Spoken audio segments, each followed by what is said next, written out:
Patrick Christie's tonight, 9 till 11 p.m, only on GB News, the People's Channel, Britain's news channel.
Good morning to you. It's 6 o'clock on Friday, the 9th of February. Today, somebody has the desire to send regular troops that would certainly bring humanity to the brink of very serious global conflict.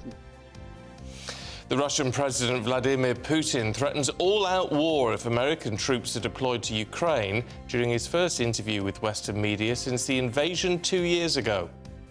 And he also accused Boris Johnson of scuppering a peace deal between Russia and Ukraine. We could have stopped those hostilities with war a year and a half ago already. But the British persuaded us and we refused this. Where is Mr. Johnson now? And the war continues. Elsewhere, cracks begin to appear within the Labour Party after Sir Keir Starmer ditches the flagship policy to spend $28 billion a year on green investments. And schools are closing across the country as heavy snow threatens to hit parts of Britain. A wet day for many today, but it is slowly turning milder. Still cold enough for some snow and ice across Scotland, but elsewhere it will mostly be rain that we see, and the milder air continues to spread north as we go into the weekend. Join me later for a full forecast. Our firms are looking to cut back costs as new research shows 20% of businesses want to reduce pay for remote workers. We're asking, is it really fair?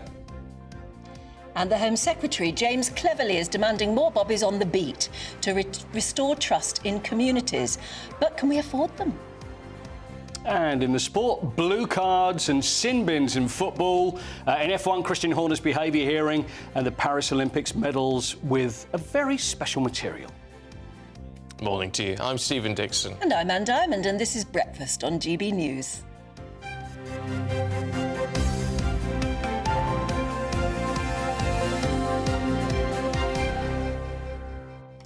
Are you arty?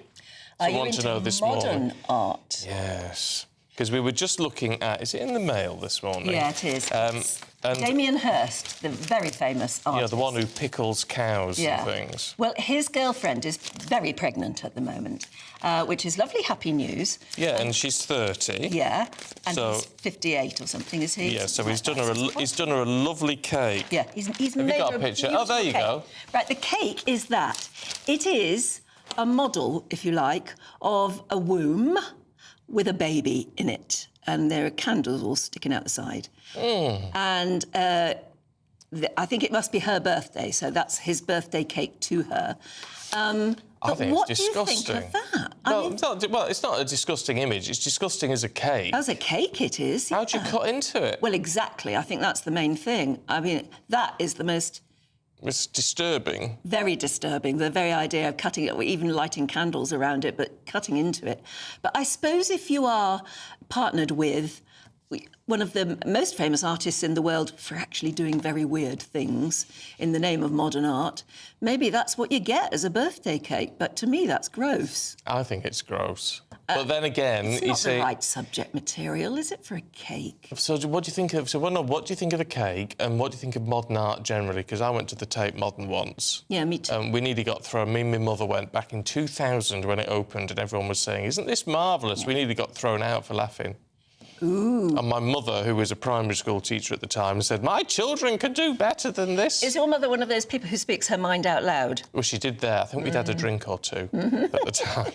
I would have thought that's the best way to go to the Tate Modern. It was. I just thought it was hopeless. I took the children to the Tate Modern. It must have been very early on when it first opened. And there was one huge suite of rooms that you walked from room to room to room. And it was just totally silver. Everything, all the walls were silver, the ceiling and the floor. So you were sort of slightly disoriented. And everywhere there are little floating balloons. Helium balloons that were, again, silver, and they were shaped like clouds. And the idea was that you would, I suppose, get disorientated. You just walk from room to room to room in amongst the floating balloons. And that's art, apparently. It's the Emperor's New Clothes, I think, all that sort of thing, where you're meant to go and everyone says, "Oh, isn't it marvellous? What a wonderful experience." Well, it was an experience. Did you see Tracy Emin's bed? Yes. Yeah. Oh, I saw that. I mean, it's like any teenage bedroom. Yeah. This unmade bed with fags hanging out of it. Yeah, it was, not art, I wouldn't have thought. Did you see the cow sliced in half? Yes, I did see it. I was once taken to a restaurant in London by someone and they had half the cow in there in formaldehyde. What did you think of that? Well, again, how is it art?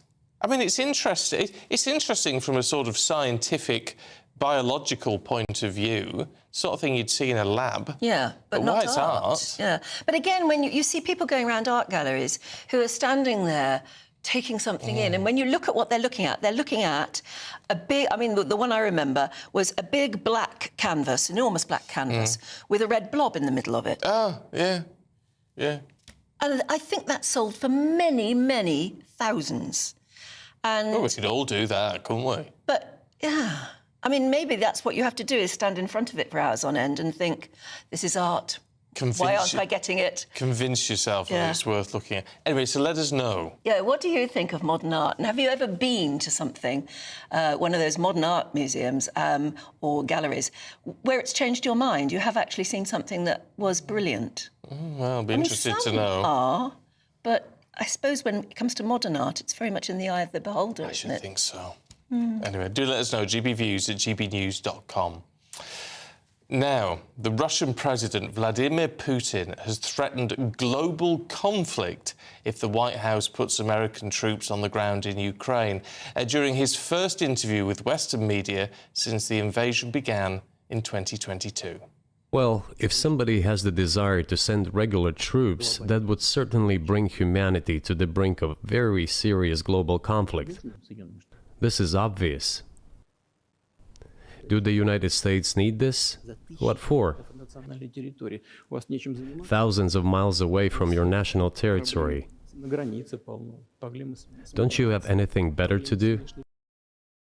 Fascinatingly, Putin also accused our former Prime Minister, Boris Johnson, of scuppering a peace agreement between Russia and Ukraine. Well, let him cancel his decree and enter into negotiations. We have never refused. And the fact that they obeyed the demand or persuasion of Mr. Johnson, the former Prime Minister of Great Britain, seems ridiculous and very sad to me. Because, as Mr. Arakamiya put it, we could have stopped those hostilities with war a year and a half ago already. But the British persuaded us and we refused this. Where is Mr. Johnson now? And the war continues. Well, let's get some reaction from the leader of the Ukrainian Golos Party, Kira Rudik, who joins us now. Good to see you this morning. I mean, what's your reaction to what you've seen of this interview so far? Good morning. Thank you so much for having me. Well, indeed, what we are observing is another way of Putin's propaganda, and there were no expectation that it will be something different. And let's look at it from a very pragmatic way, because I have so many emotional things to say about that. But on a pragmatic way, the questions are, why is it interview conducted now, given the hectic situation in the United States? And I'm absolutely sure that it is an attempt to influence this situation in the United States. Why it is being done with this particular journalist, given that generally journalists who are trying to observe the situation clearly are being prosecuted in Russia and being put to jail. And the third, you have heard his narratives. There is nothing new there. He is threatening to destroy the world and saying that Ukraine is not a nation at all. But what is most important, he is trying to persuade all the viewers that he is ready for negotiations. Well, I can tell you, this is a lie. And you know, Stephen, how I know that this is a lie? Because I have a definite proof of that. Recently, there was an attack on Kiev and my home was attacked as well. And I have 7 bags of shattered glass on my backyard of my destroyed home. And this is a definite proof that Putin does not want peace and does not want negotiation, because what he intends to do is only to kill all of us. Do you, what is your reaction to the fact that he is giving an interview at all? You question the journalist, and I think lots of Western journalists question the particular journalist who's done this interview. But is it not a good idea to actually sometimes speak to your enemy to find out what's on their mind and the way they see things from their perspective? But why do you need a perspective of a rapist that is coming to rape you, or a murderer that is coming to murder you? Like, what's of their perspective that is going to help you survive? What is of their perspective that would actually help you? And let me ask you, Anne, what is of this interview that is a new information that can help us? I did not hear anything new other than the narratives that Putin has already used and the threats that he's already done and the things that he's already said. I think it will be very dangerous because this interview would definitely try to influence the next US elections. And not the way they were trying to influence the elections beforehand, but in a very open way.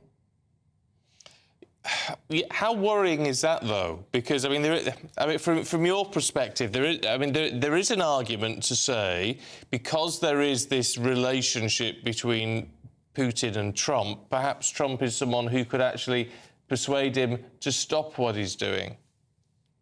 Well, but it's not only that we need is for Putin to stop what he's doing.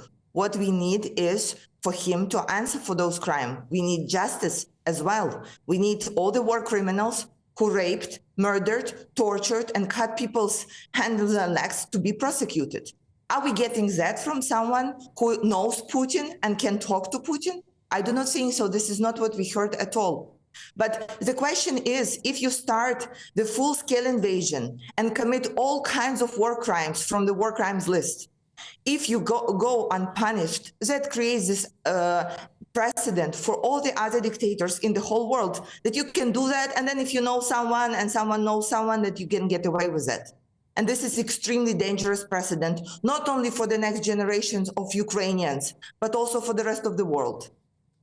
He also mentioned in this incredibly long interview that he felt that Boris Johnson had spoiled peace talks between himself and your president. Is there any truth to that? What do you know about this? Well, you know, I have no information about that, rather than if you come to Ukraine, Boris Johnson is remembered here as the first European leader who has come to Ukraine during the full-scale invasion. And he is extremely popular here, starting from people like selling the T-shirts with his name, having a wrap with his name, and having the burgers named after him. So maybe that was what made Putin so angry, and this is why he accused Boris Johnson of breaking the potential peace deal. But he indeed came to Ukraine, and he was indeed very supportive. Do we need to read that into what Putin is saying then? I mean, the idea of a peace deal presumably would be, from his perspective, from the Kremlin's perspective, a peace deal that gave him what he stopped the fighting, but gave Putin what he wanted. Absolutely. But there is additional layer to that, additional question to that. that we started asking since any ideas of the peace deal came up. Who or what in the whole world will make sure that Putin will keep his part of the bargain? Imagine there is a peace deal. Then for 2 years, there is nothing. And then the war starts again. What's going to happen then? And how is it different from what is happening right now? So because we had this so-called peace deal with Putin since 2014, we know absolutely well of where it is going to lead all of us. And this is not what we can afford, not after everything what happened. What do you think President Zelensky's reaction is going to be to the fact that a Western journalist has flown all the way to Moscow and done this very long interview with President Putin? How do you think he's going to feel? Well, first of all, nothing of what Putin said is new for us. I think President will feel that it is again another leap of Russian propaganda. And it is dangerous because, you know, the war comes in many ways. It happens on the battlefield, but it also happens in the media. It helps in the cyberspace, and it helps in the different ways of influencing people's minds. So as a propaganda item, it is a dangerous one. OK, Kira Ruddick, we appreciate your time this morning. Thanks very much indeed. How many views does Tucker Carlson have? How many followers does he have? Well, a lot. Quite a lot, because he used to be on Fox News and then he got ditched from Fox, didn't he? We don't quite know why, do we? No, I'm not entirely sure. Fell out with Fox. But what I can't understand, this is where the nuances get... there are a lot of nuances in all of this, and one of them within American politics at the moment is why is it those who seem to be more to the right, who traditionally would have been, you know, looking out for the Reds and all that during the Cold War... Oh, yeah. And now, actually, wanting to pair up with Russia more. I don't quite understand. I'm not sure pair up is the right word, is it? It's No, but there's... get to know. But there is this... Cozy up to. Cozy up to, then. There is this sort of thought that, you know, Putin's this great man. You're right, you're let's quite be friendly right. with him. 50-odd years ago, they were, you know, yelling about Reds under the bed, weren't they? I don't know. The world keeps changing. And the other thing is that it's almost as though the next election in America particularly, but also the sort of control of the narrative is not coming from mainstream media anymore. It's coming from people with enormous followings, almost influencers on X or Twitter and social media platforms. Which is a worry. It is a worry. There may be those of you who say, well, why shouldn't someone like... I mean, he is a renowned journalist, and things operate very differently in the States in terms of journalism. However... He's not an acclaimed journalist. He's a renowned. But he's gone into this with an agenda. That's the issue. You see, we would never do that over here. I mean, certainly me and Anne wouldn't do that. You go to do an interview to get information out of someone and to challenge them if necessary. And to challenge them, yes. Whereas what this seems to be pushing an agenda, really, and then it's an agenda I don't quite understand. Well, very hard. The agenda seems to be, I know best, follow me, make me famous. You know, it's my agenda. They're setting their own stall out. It's all about them, isn't it? It's all though they want to be almost political leaders themselves. But I don't know. Anyway, we're going to be talking to Nigel Farage about this at just after 9 o'clock this morning. Trying to find out how many followers he has, but it will be an enormous amount, because he was, whatever you think of him, and whatever Fox News ended up thinking of him, he was hugely famous, notorious as well, because he used to say some absolutely outrageous things. And now he's clearly hell-bent on doing some pretty outrageous things too. Anyway, let us know what you think. If you've got a view, gbviews@gbnews.com. Anyway, enough of politics everywhere else. Let's have a look at politics over here, should we? Because Labour has ditched its pledge to spend £28 billion on its flagship green prosperity plan. That was what was going to grow the nation. That's right. Farmers across Britain are adjusting to new payment schemes that offer grants to those who farm in an environmentally friendly way. Yeah, and for years, farmers were offered a basic payment for simply growing food. And now, sustainable incentives, like encouraging wildlife and reducing chemicals, earn them the cash instead. It's part of the government's net zero plan to decarbonise the country by 2050. Well, our East Midlands reporter Will Hollis reports now from Lincoln. Green ambitions, not just a labour of love for politicians. Robert's family has been farming wheat and barley from Branston near Lincoln for 4 generations. He says net zero is one of the biggest challenges in his lifetime working the land. I think it's very important that we do move towards net zero. I can't think how I personally will become a zero carbon farmer because I still use fertiliser, I still use diesel in my tractors.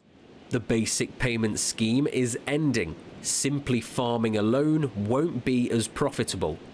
The government says it's building a rural economy based on sustainability by encouraging wildlife and reducing chemicals. On this side, it's ploughed, ready for a crop of peas that will grow this springtime. And then on this side, we have an area that's left next to the woodland, which will be in the sustainable farming incentive, for which I will receive a small payment. Some farmers worry that freeing up land to reduce carbon will mean more imports from abroad. A spokesperson from the Department for Environment, Food and Rural Affairs said, "We've committed to maintaining the £2.4 billion annual farming budget, which will support farmers to produce food profitably and sustainably." In the week that global temperatures passed the 1.5 degrees target for the first time, in Lincolnshire, the snow is settling. Straight towards me, magic smiles. At the county's annual farming conference, the focus is on the future and carbon. Agriculture produces 10% of the country's carbon footprint. The government is aiming for net zero by 2050, and farming will play a big part in its success or failure. Kelly Hewson-Fisher is chair of the conference. We need to think very differently about what the future looks like to be able to really integrate the opportunities that we're being provided with. Michael, a farmer in Shropshire and director of the Green Farm Collective, is making sustainability work, but says it's a challenge. We can grow high-quality food in significant volumes alongside helping nature recovery. Feeding the nation is no small task. Meanwhile, the green goal becomes even bigger. Will Hollis, GB News in Lincoln. Oh, it looks a bit cold out there to be farming. A bit bleak, doesn't it? Very it's got to be done, though. Farmers do an incredible job. Anyway, Will was saying about the green goal. What is the green goal these days? Well, it seems to be almost smashed, certainly, by Labour at the moment. They're big. It was such a big part of their whole plan, was selling to us the idea of a green, sustainable society. £28 million, was it? 28 billion. 28 billion a year. A year, yeah, on making Britain green and leading the way with green industry. Which was going to, I mean, look, as an idea, it's not a bad one, because it was going to grow the economy, plough all this money into the green economy, and then we grow as a nation, we become more prosperous, we do well. On the surface, it looks quite good, but it's all gone for a Burton now. Let's talk to political commentator Peter Spencer. I mean, the Mail, Peter's got an agenda, right? Because all the papers have their own agendas. But they make a point, don't they, when they say, can you believe a word Sir U-turn says? Because this was the key policy, which is now not happening.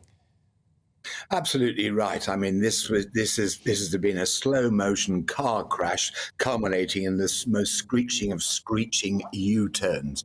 In lots of ways, it was predictable. They came up with this extremely ambitious plan 3 years ago, thereabouts, subsequent to which, of course, Liz Truss trashed the economy. So all of a sudden, where's the boodle? We don't know.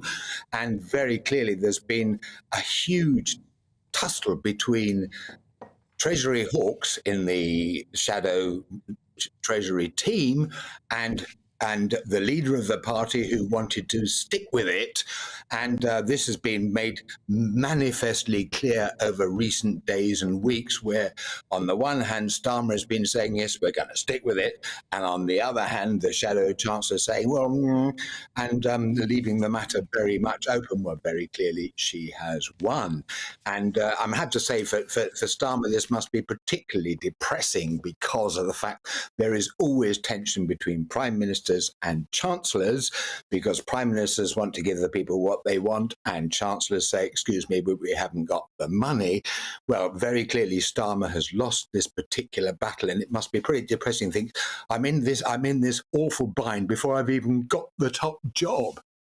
Well, that's right, and it could lose him the top job, you could argue. I mean, we were looking at the Mail earlier, and yes, they've got their particular agenda, but even newspapers that you would expect to be supporting Labour at the moment, for instance, The Guardian here, fury as Starmer stages U-turn on £28 billion green investment pledge. They're losing their power base, aren't they, here, when it comes to an election? Well, they're certainly in a double bind, that is for sure. Yes, on the one hand, you've got the Tories crowing at their change of plan. On the other hand, you've got the left of the Labour Party or the Green tendency saying, look, hang on, you've let the planet down. And it's worth remembering the context of all this, that last year was actually the hottest on record. This January is the hottest on record. It's pretty much universally acknowledged by scientists this is to do with humankind messing the planet up, and extreme weather events are, alas, the shape of things to come. And so, I mean, this stuff really does matter, but in the end, short-term political considerations have trashed it. Just a quick one, Peter. Away from the sort of scandal side of this, which is, a U-turn, it begs the question. There's so much criticism of the government's economic policies at the moment. The question now has to be levied at Labour, doesn't it? Well, what are you going to do to turn things around, to grow the economy, to keep interest rates down and to reduce inflation and all the rest of it? Because they don't seem to have a plan anymore. Absolutely. I mean, what has focused minds in the case of this particular issue of the Green thingy is the fact that because they don't know when the election is going to be, they felt the need to have their manifesto in place by actually this week. And so they're having to pare down on a whole range of things to make the thing plausible so they don't get accused of trust-style profligacy when it actually comes to the crunch. And indeed, Rachel Reeves, the Shadow Chancellor, has gone to enormous trouble to woo business. And so she is very clearly now the dominant force within the debate within the Labour Party. And what we've seen over the Green agenda is only one of what is bound to be a whole variety of different issues that they're going to be struggling with. OK, Peter, thank you. It's quite a turnaround, isn't it, though? When it was such a flagship policy. And if you believe in Labour and you believe in their ability to turn things around and you believe in the Green agenda, you will be so incredibly disillusioned now. Well, if you are, or if you're not. Let us know. gbviews at gbnews.com. Shall we have a look now at some of the other stories coming into the newsroom at 6:26? And the US President Joe Biden has shouted at reporters after they questioned his mental agility. And this comes after a report sensationally revealed that Biden did have issues, remembering that he was once vice president. In response, Mr. Biden said his memory was fine. The minimum unit price for alcohol in Scotland is going up from 50 to 65 pence. It means shops in Scotland will not be able to sell a bottle of wine for less than £6.09. The price hike will be subject to parliamentary approval and won't take place until the end of September. And molten lava was once again bubbling up with smoke clouds floating up into the sky in Iceland. And that's the country's third volcano eruption in recent weeks. Bright orange lava was seen spilling across roads near the popular Blue Lagoon geothermal spa in southwest of the country.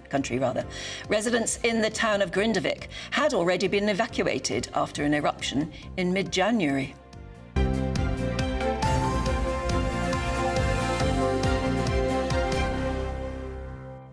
Well, back here, the UK faces travel disruption as the Met Office issues 5 yellow weather warnings across our great nation. Some schools have closed, trains have been cancelled as a result of the icy blast, and that's as the south of England faces widespread heavy rain, with forecasters predicting flooding. Oh, joy. Joining us now is travel and transport expert Sally Gethin.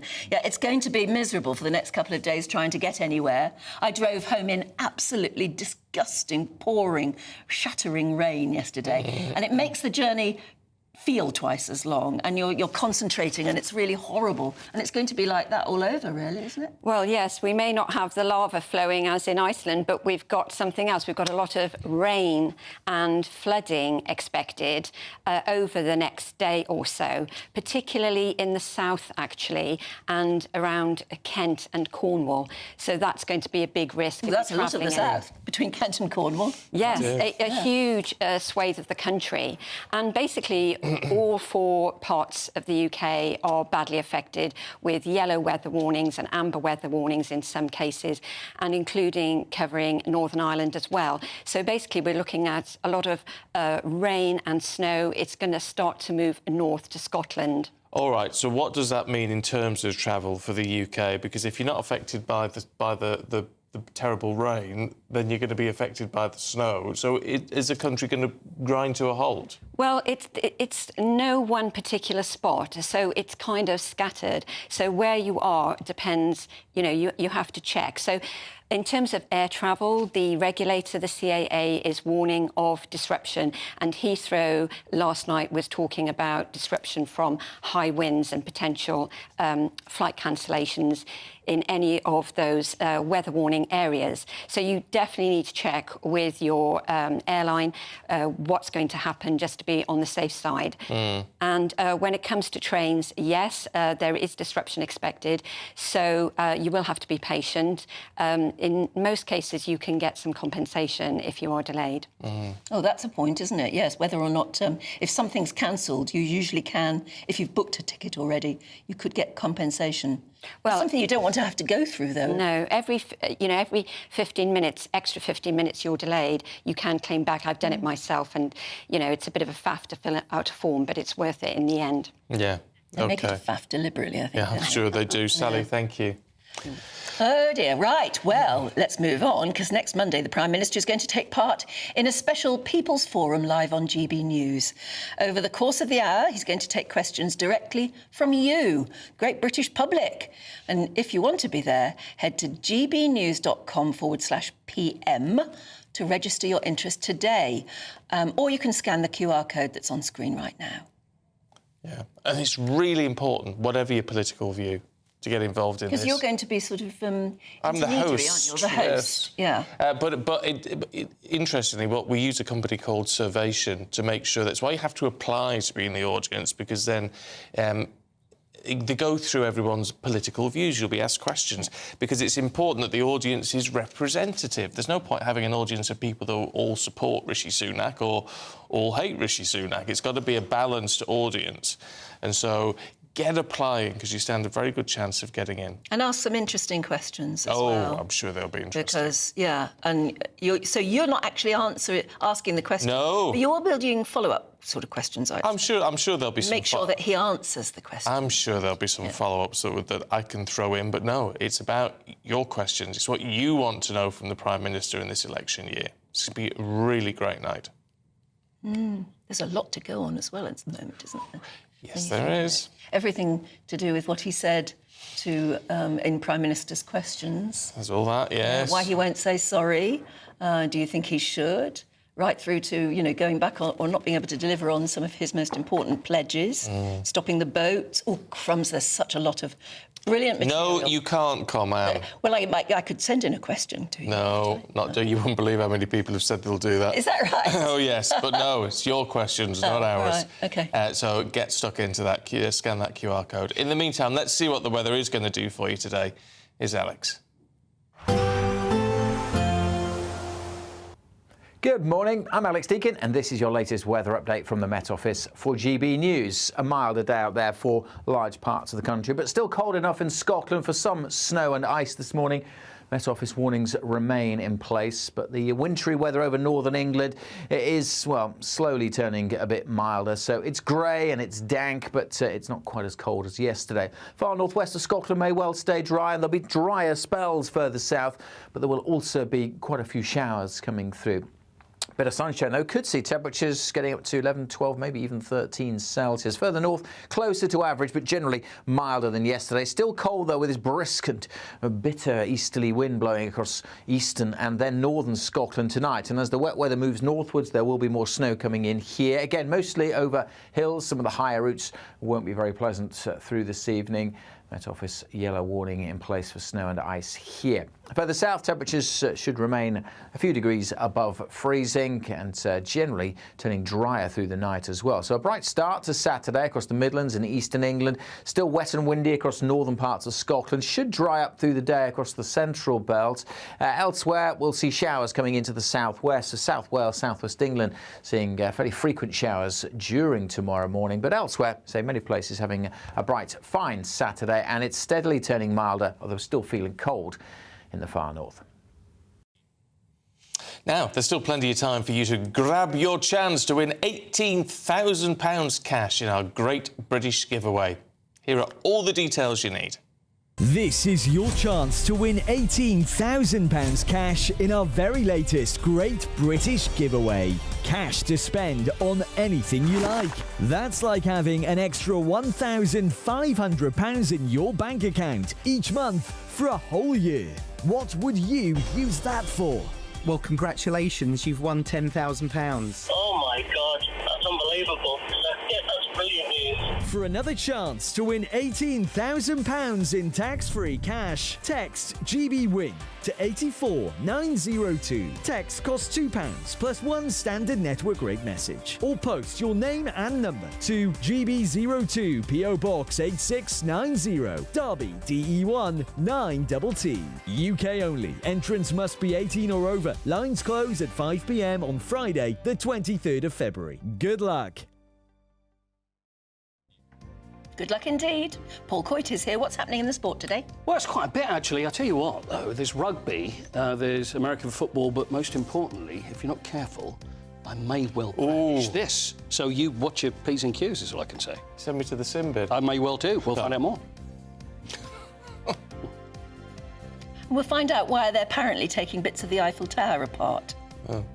But apparently that's coming up in the sport. Oh, that's a sport thing. That's yes, a it sport is. You've got thing, that as well. OK, well, that's all coming up. And it's 6:35 and you're watching Breakfast here on GB News with Stephen and Anne.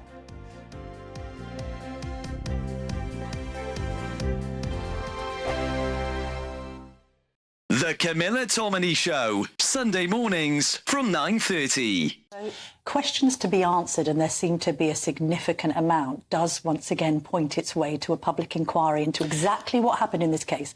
Starmer's called for that. Would you call for that too? I certainly think that first of all, there's one thing that's happening now. The NHS have to order an independent inquiry. That's been done. So they've got to look at all the whys and wherefores of what happened with this man.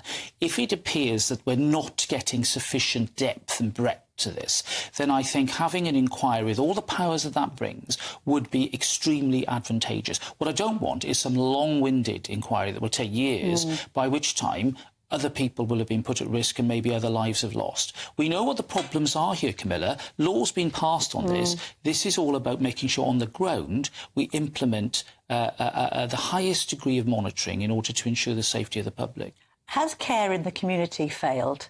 I mean, it seems oxymoronic to say that it's care in the community in this case. We know that the number of psychiatric care beds has been slashed from 52,000 back in 2001 to 24,000 now. I've anecdotally, because I wrote my column about this in The Telegraph yesterday, received quite a lot of correspondence from people saying the situation with care in the community is dire. People aren't being adequately monitored. Was it a mistake to close down all of those mental institutions? I don't think we should go back to those days when we had those appalling institutions where we just lock people away and forget about them, and not just mental health people, but autistic people and disabled people. Horrific way to treat individuals, and you know I campaign on that a lot. I know. However, I think if we move into a more community-based approach, which can be really good for many, many people who are on the spectrum and on that scale of mental health, we have to remember there will be a small but significant number who will continue to pose a danger. Okay. And that's why monitoring is so important.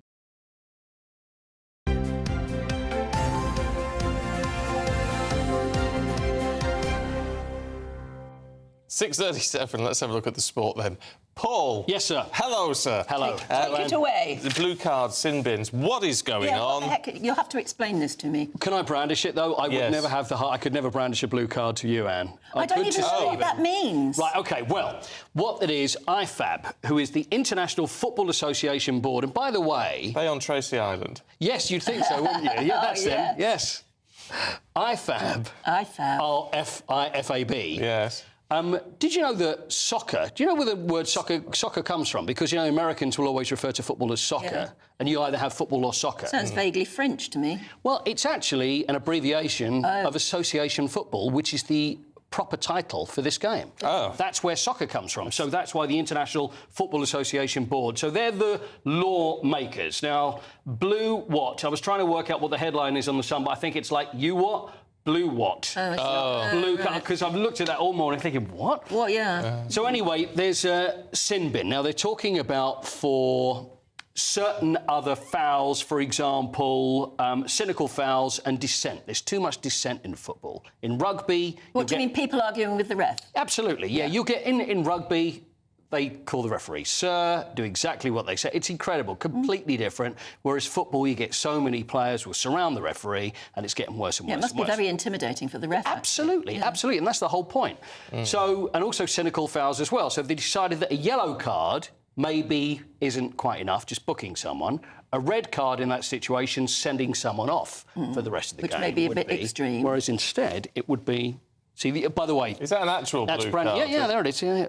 So, but what happens then? So that means they have a sin bin. So they get sent off for 10 minutes. 10 minutes. So they have to go off for 10 minutes. Now... And they can't be replaced for the 10 minutes? Correct. So the team is one man down? Very good. So the team will then go down to 10 for that 10 minutes, and that, they say, will cut out those problems that they have.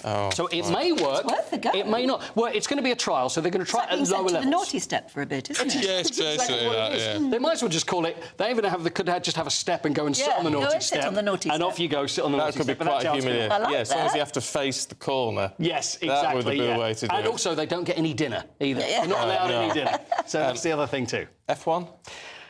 Hearing today, this is Christian Horner, the principal of Red Bull. See, this is an interesting one. This only came out earlier this week. Complaint of inappropriate and controlling behaviour was made by a female colleague. The hearing is today. There's a lot more at play than this because the person who ran Red Bull, and he was Christian Horner's biggest ally, he died at the end of last year. There's a power struggle. Now, I'm not doubting any of the allegations, but the allegations then made public, and I think there's a bit of a power struggle. That's the timing reason. Very quickly, Paris Olympics. Yes. The winners will get their medal, obviously, but there'll be a little piece of history within the medal. I really like this, Anne. Have a look at this. We've got the medals here, the medals that have been announced for the Paris Olympics. Inside the medal is a little piece of steel, and that is from the Eiffel Tower. I really hope we have this. Oh, there we go. There they are being unveiled. Right. Oh, nice. But that's quite a lot of the Eiffel Tower I'm worried. there. What's going to happen if they're chipping bits off the Eiffel Tower? Well, it is unsafe for at least the next 6 years, so you can't go to the Eiffel Tower. No, it's when they've refurbished it. They did it a couple of years ago. They took little bits, replaced them, so they've been kept at a secret location. 5,084 medals there are, so that's a lot of Eiffel Tower. You could probably build a whole new Eiffel Tower with that. That is cool. But there it is, Eiffel Tower, and on one side you've got the Greek goddess of victory, who is Nike. I don't know how Adidas will feel about that. The Acropolis on one side with the Eiffel Tower. I think it's really nice. I think nice that's lovely. Little fish, a little bit of the Eiffel Tower in the middle of the medals. And there you go. Very nice too. Very nice. Very Paul, classy. Blue card, see you in 10 minutes. Okay, Thank you very much indeed. As you'd expect from the Parisians. It's very classy, rather nice. It is. Anyway, we get a few. Yeah, the fingers crossed. We're talking tooth decay in children in the papers in just a couple of minutes. Don't go anywhere. Good afternoon, Britain. Weekdays from midday. Francis, Just Stop Oil have in the past broken the law. I remember distinctly the Dartford crossing. That ended up with 2 jailed, I believe, if I remember correctly. Is it ever justified in your view? Yeah, thanks so much for having me on. I mean, I would have to say yes. I mean, we're trying to preserve my life, your lives, the lives of your family, and it's not just the planet that we're trying to protect, it's the lives of millions of people. And, you know, we know from history that we have to break the law in order to put pressure on the government and to be listened to. No one would doubt your sincerity in your views. You genuinely believe in what you fight for. But there are others who think differently. For example, there are Islamist extremists who believe that people will go to hell unless they convert to Islam. They will sincerely, perhaps, break the law in order to force people to convert. In their view, they might be saving people's lives for eternity. There might be abortion activists who say that babies are being murdered and to save their lives we need to break the law to stop people having abortions. Why do you get to say that your moral conviction is the one that's right and other people's individual moral conviction are those that are wrong? So what's really integral to the Just Stop Oil campaign is the fact that it is a non-violent campaign. That's what separates us from the examples that you've just given. We're absolutely dedicated non-violence, both as a tactic and as a principle. So though we might be breaking the law... If individuals take it upon themselves to break the law for whatever their course is, surely the way that we decide what society wants in general is democratic and within the law. Well, of course, we know also that protest is absolutely integral to maintaining and upholding a democracy, and in particular, non-violent protest. I mean, I really can't express to you how severe this situation is, and I'm sure you know this.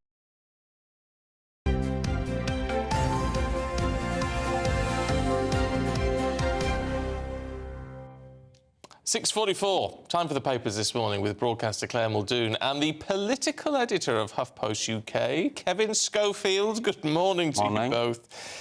Kevin, let's have a look at Labour's latest U-turn. Yeah, incredible, isn't it? I mean, the papers are playing it big. It's front page of the Mail, the Guardian, the Times. Not great front pages for Keir Starmer, it has to be said. I mean, they'll be hoping it's a bit of a one-day wonder. Get out the way. How can it be a one-day wonder? This was a flagship policy. Well, it was, and also it's been dragged out of them. That's the problem as well. This has been going on for months and months and months. We've known that the £28 billion a year pledge was heading for the buffers. Yeah, well, it was a very big pledge, wasn't it, really? A very big pledge. You know, 2021, Rachel Reeves said she was going to be the first Green Chancellor, £28 billion a year, and then last year that was watered down to £28 billion in the second half of the next Parliament, and now it's just been completely... She's not so green anymore. Well, so they had a briefing yesterday with journalists in Parliament, and she was asked, are you still going to be the first Green Chancellor? And she said yes. Oh. But maybe just not quite as green as...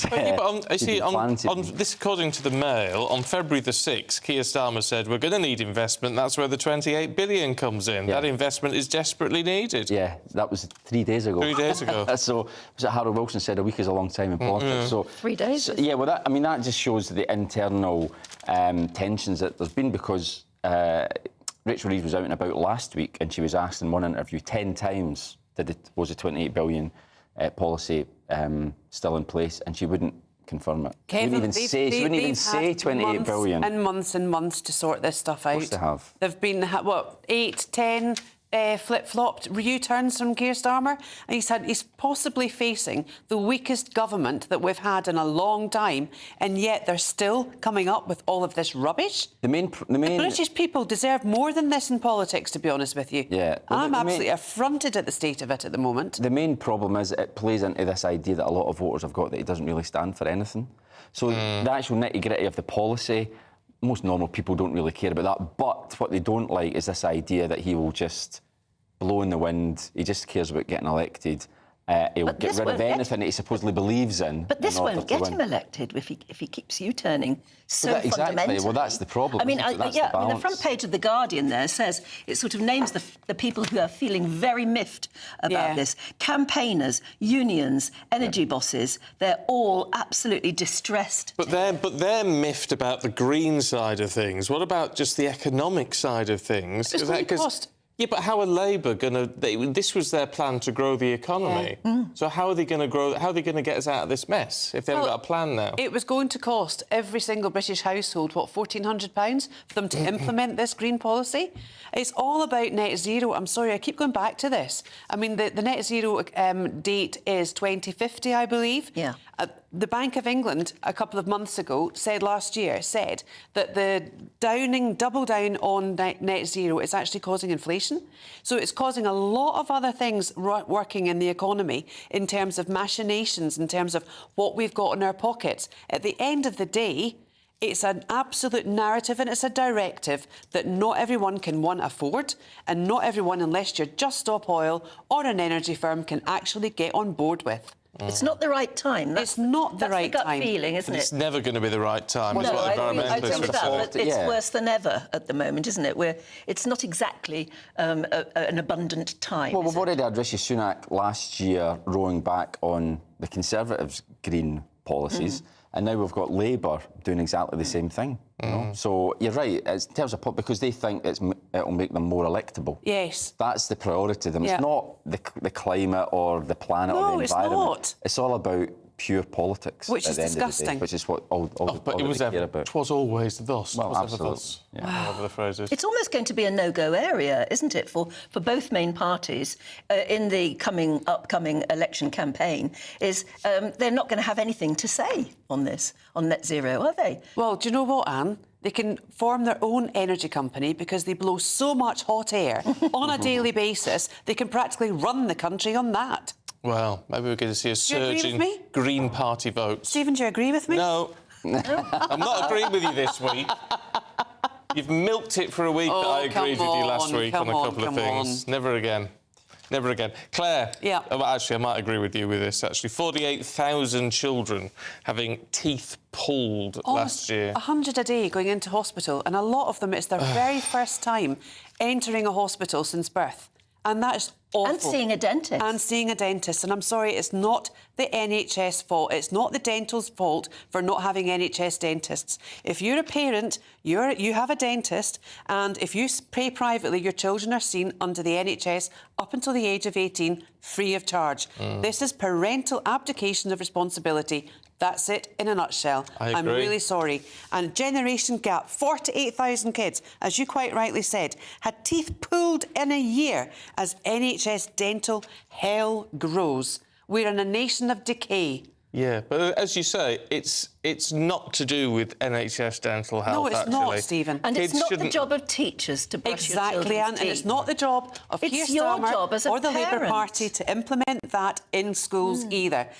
Parents, I'm sorry, get the brushes out, get your children's teeth brushed, and get them in a healthy diet without these sugary, high-energy drinks. Get a life. And get a smile. Well, yeah, I mean, our dentist actually said that the parents should be brushing his teeth until they're 8. That's what they said. Well, I don't agree with that. 8 years old is what he told me, and then after that you can observe it and then leave them to do it on their own. 8, I thought was quite old. You make it a ritual, though, don't you, where you may not have to actually brush their teeth. I find that quite surprising. But you stand over them until you are absolutely sure that they understand the ritual. It's part of a routine. Yeah, it's a routine. It's a routine. Absolutely. And, it's a good discipline. You brush your teeth before you go to bed, and we'd still do it now. Yes. Yeah, absolutely. It becomes a habit. Yeah, that's what I'm saying. It's a good habit. Yeah. So I'm sorry. Generation gap. It's a parental gap in terms of bringing But why up are we the so children. afraid to point our fingers at parents? Why instead? I mean, this is one of Keir Starmer's thoughts, isn't it? Is that we get a whole generation of teachers to stand over our children It's and make them abhorrent. brush the teeth. I understand that it's important to do something fast, but we should be saying this to parents. Yes, of course we should. You know what, Anne? It's more or less the nanny state. Keir Starmer and the Labour Party would love children to be able to go to nursery in nappies still. I'm sorry, but if you've got a teacher who's been to university, who's been to college, who's done all the teacher training and is there to teach our children a job that we as parents don't do unless we are parents of, teacher or parents, I'm sorry, it's not their job to change nappies, toilet train or brush teeth. I read an interview with a nursery nurse who said that the reason that they have a big problem with nursery schools at the moment with the staffing is because now they have more work to do. They have to change nappies on children who shouldn't be wearing nappies. And they have to feed children who should know how to use cutlery what are themselves. parents doing? What are parents doing? I just don't understand it. Don't know. Look, let's change tack slightly. Kevin, in the Telegraph this morning, I hate having a kick at Joe Biden. Why? Because I don't like attacking old people who are He's the getting a bit president of mentally the United States. I know that's the issue, isn't it? That is the problem. But was he vice president? Well, someone should tell him or remind him. I mean, so the good news... He should be at home relaxing. The good news for Joe Biden is that he's not going to be prosecuted for retaining classified documents from when he was vice president. The bad news is that he's not being prosecuted because basically they don't think he's mentally up to it. Because while he was being interviewed over this investigation, he couldn't remember when he was vice president. He couldn't even remember within several years when his son, Beau, had died. He was confused. All right, but actually there are rules in place when it comes to the mental health of a president. Yeah. And if he's that bad, then he could be removed. Yeah, but we're in an election year. He beat Donald Trump the last time. The Democrat, clearly a lot of them believe he's their only hope of beating Donald Trump this time. So well, that's apparently why he is standing, because he's under such pressure from his own party. Because they haven't got anyone else to stand, so they're putting pressure on him to stand when actually he may not want to. Well, the thing is, he's 81. So if he gets elected again, he'll be 85, 86 But I by the thought end that of was the the whole second point term. of having Kamala Harris. Yeah. Well, I think where's she been? Where's she Well, gone? they've long since worked out that she is not palatable to the American Biden public. family hate her, apparently. So she won't. For heaven's sake. There's no chance of her ever being the candidate. They can't continue like this. I mean, God love him, and I'm viewing him just as a human being, an old man. It's a difficult enough job for somebody in the peak physical 50s. and mental condition. I find it real difficult to watch these videos. Yeah, me too. It's very awkward. And you wonder why his wife let... I mean, if I were his wife, I would not let him. I agree, Anne. And I think they must be under intense pressure from the party. Or are they that removed from reality? Well, that too, maybe. There was a video during the week. Did you see he was talking about the French President Mitterrand, who died in 1996. Instead of Macron. And it's painful to watch. It's not fun. Right. No. And it's just incredible but if he that didn't stand, Trump would walk it, wouldn't he? Yeah, but there's no obvious alternative. Well, I think so, because there's no real Democrat star. But then we'd never heard of Obama or anything till he stepped. So he came out of nowhere, didn't he? You know, and so it's just like... it's not time now. Where's the young blood? Well, it's a pretty damning indictment, isn't it, of American politics? Is that the two candidates probably at the next election are going to be Biden, who's 81, Trump, who's 77. You know, where are... I mean, I think Bill Clinton is still younger. It's almost like the Vatican. Than both of them, and he was president 30 years ago. Yeah. It was remarkable. OK, look, we're going to leave it there. Kevin, Claire, thank you. We'll catch up with you a little bit later on, but let's get a look at the weather with Alex. A brighter outlook with Box Solar, sponsors of weather on GB News. Good morning, I'm Alex Deakin, and this is your latest weather update from the Met Office for GB News. A milder day out there for large parts of the country, but still cold enough in Scotland for some snow and ice this morning.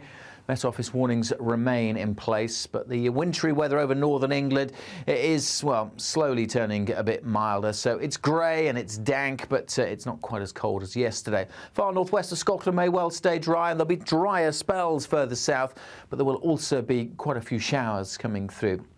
Bit of sunshine, though, could see temperatures getting up to 11, 12, maybe even 13 Celsius. Further north, closer to average, but generally milder than yesterday. Still cold, though, with this brisk and bitter easterly wind blowing across eastern and then northern Scotland tonight. And as the wet weather moves northwards, there will be more snow coming in here. Again, mostly over hills. Some of the higher routes won't be very pleasant through this evening.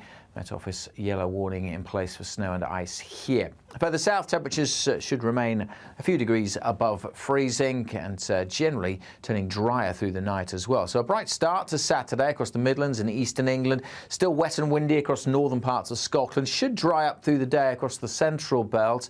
Elsewhere, we'll see showers coming into the southwest. So South Wales, southwest England, seeing fairly frequent showers during tomorrow morning. But elsewhere, say many places having a bright, fine Saturday, and it's steadily turning milder, although still feeling cold in the far north. Looks like things are heating up. Boxed boilers, sponsors of weather on GB News.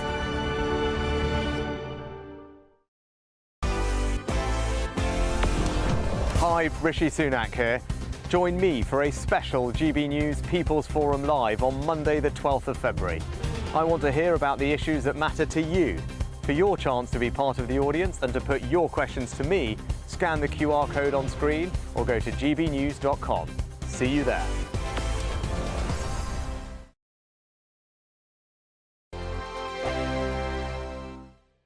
Lee Anderson's Real World, Fridays from 7 p.m. Dr. Jane Jones, who's the clinical lead for Care After Combat. Yeah. Jane, thanks for coming. And just tell me a little bit about your organisation. What do you do?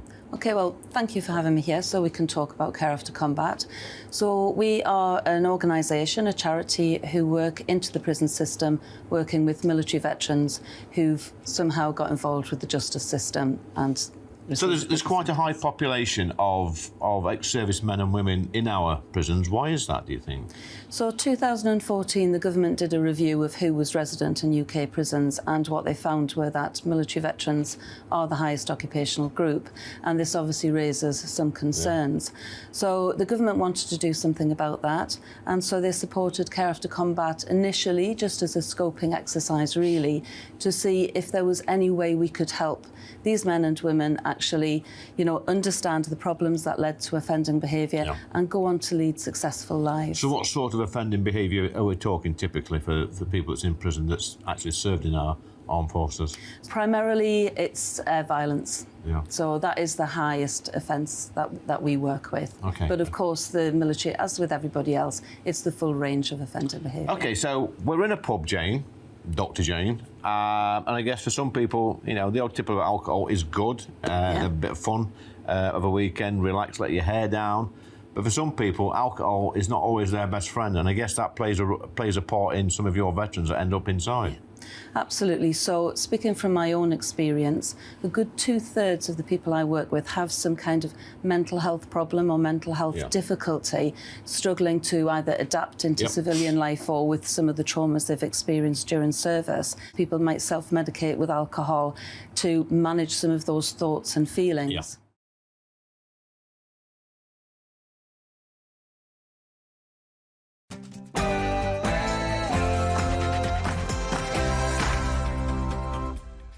Good morning to you. It's 7 o'clock on Friday, the 9th of February.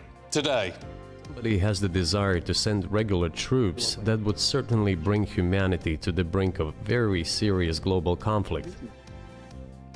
the Russian President Vladimir Putin threatens all-out war if American troops are deployed to Ukraine during his first interview with Western media since the invasion 2 years ago. And President Putin also accused Boris Johnson of scuppering a peace deal between Russia and Ukraine. We could have stopped those hostilities with war a year and a half ago already. But the British persuaded us and we refused this. Where is Mr. Johnson now? And the war continues. Elsewhere, cracks begin to appear within the Labour Party after Sir Keir Starmer ditches his flagship policy to spend $28 billion a year on green investments. And schools close across the country as heavy snow hits part of Britain. A wet day for many today, but it is slowly turning milder. Still cold enough for some snow and ice across Scotland, but elsewhere it will mostly be rain that we see, and the milder air continues to spread north as we go into the weekend. Join me later for a full forecast. Firms are looking to cut back costs as new research shows 20% of businesses want to reduce pay for remote workers. And the Home Secretary, James Cleverly, demands more bobbies on the beat to restore trust in communities. But is it viable? And in sport this morning, 2 wrongs don't make a right, but 2 blues make a red. Try and work that out. There's the new cards in football. Also Super Bowl weekend and the British Olympian going for his 5th games, and he's only 29. Ancient. Morning to you. I'm Stephen Dixon. And I'm Anne Diamond, and this is Breakfast on GB News.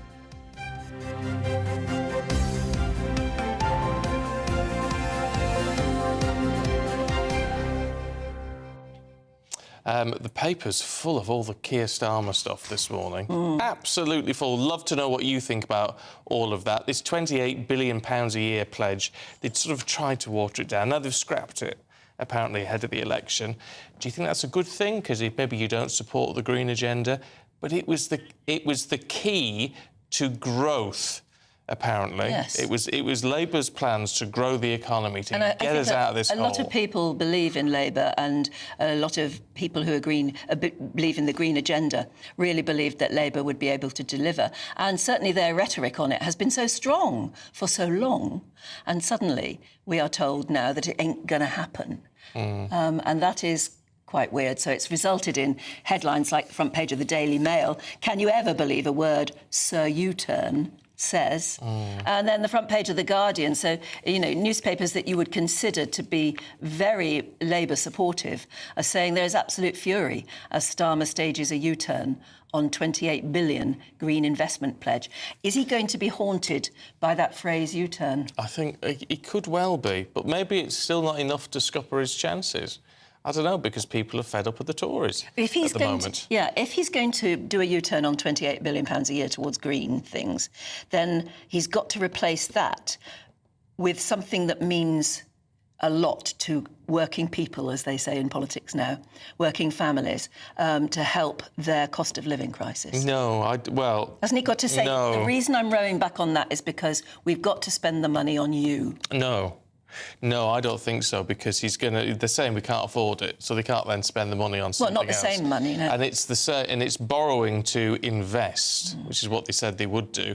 But I think what they have got to come up with is an economic plan to grow the economy, because what they haven't got at the moment is a proper economic plan, because that was the economic plan. £28 billion a year, let's get it all going. Let's invest in green, create jobs. But anyway, it's all gone for a Burton, as I keep saying this morning. There's lots to talk about in politics. We've got the Tucker-Carlson interview with President Putin. We're going to talk to a guest here in the studio on that in just a moment. And then all the politics going on around all of this. Let's talk to Science Minister Andrew Griffith, who joins us now. Very good to see you this morning. Look, can I ask you first and foremost about the Labour Party stance on this £28 billion? Perhaps they're being economically sensible if they're saying, well, look, we're costing everything out, we can't afford this at the moment, perhaps the public will buy that. Well, perhaps, but perhaps they're also being economical with the truth. I mean, the truth is it's a colossal U-turn. It shows what we've been saying for a long time, which is they have no plan. You can't afford to go back to square one with Starmer. And we have a plan. I'm here as Science Minister today because we're celebrating 1 year of a highly focused department that's turning the UK into a science and technology superpower, investing in the technologies that are not just going to build jobs and build the economy, but also things like, as we saw with the vaccine, that are going to improve people's lives. We've got a plan. Starmer doesn't have a plan, and this is the most colossal mother of all U-turns. But we still think he's going to be putting up your taxes. How does the science plan, then? It's been running for a year. Why haven't we seen any results from that? Because this is all about growing the economy, right? And we need to see that happen, actually, pretty damn quick. It's been a hugely productive year. Of course, we are taking long-term decisions to invest in the economy, supporting our researchers that are coming up with new innovations. Today, I'm announcing 120 million for things like the UK Biobank, which is at the cutting edge, not just in the UK, but globally, of research. Over 100 different countries' researchers coming here, trying to solve, the big diseases, find new ways of extending human life, allowing us all to live more healthy lives, but also something called engineering biology, which is a new way of making products that's also sustainable, rather than using big chemicals, trying to have big industrial processes. There's actually even microbes that can create new products for us. Clean, green, sustainable, and building the jobs of the future. And I think we are making progress. It's been a year. We're spending more money on research, British research, than ever before. And I think that will bear really long-term fruits. That's our plan. The truth is, we saw yesterday, Labour doesn't have a plan. Well, not yet, maybe. They must be brewing something. I mean, the investment that you're announcing today, where is it happening? We hear so much about the North not getting enough of new tech. I mean, are you looking at the North as well as the favoured South? 100%, and in fact the biobank is based in the north. It's based in Manchester, one of our fantastic university innovation cities, but the hubs that we're announcing, the engineering biology mission hubs, spread all over the UK. It's a great technology. It doesn't need huge great plant and equipment and factories in the old way, and we've got a great number of these engineering biology mission hubs. The problem with all of this is, I mean, people hear what you're saying, it all sounds very positive. The bottom line is, what I was trying to get to before, is unless people see a difference, unless they feel a difference in their pockets, it's not going to matter in terms of your election chances. Well, I think elections are about choices, and they should feel that we've been through difficult times as an economy. We protected people during COVID, and then again from the energy price shock after Putin's war in Ukraine. I think if you level with people, they understand that, and they understand that we had to put in place a plan. That plan is working. We've all had to make tough choices as a country, and some of that's been felt on individuals, but that plan is working.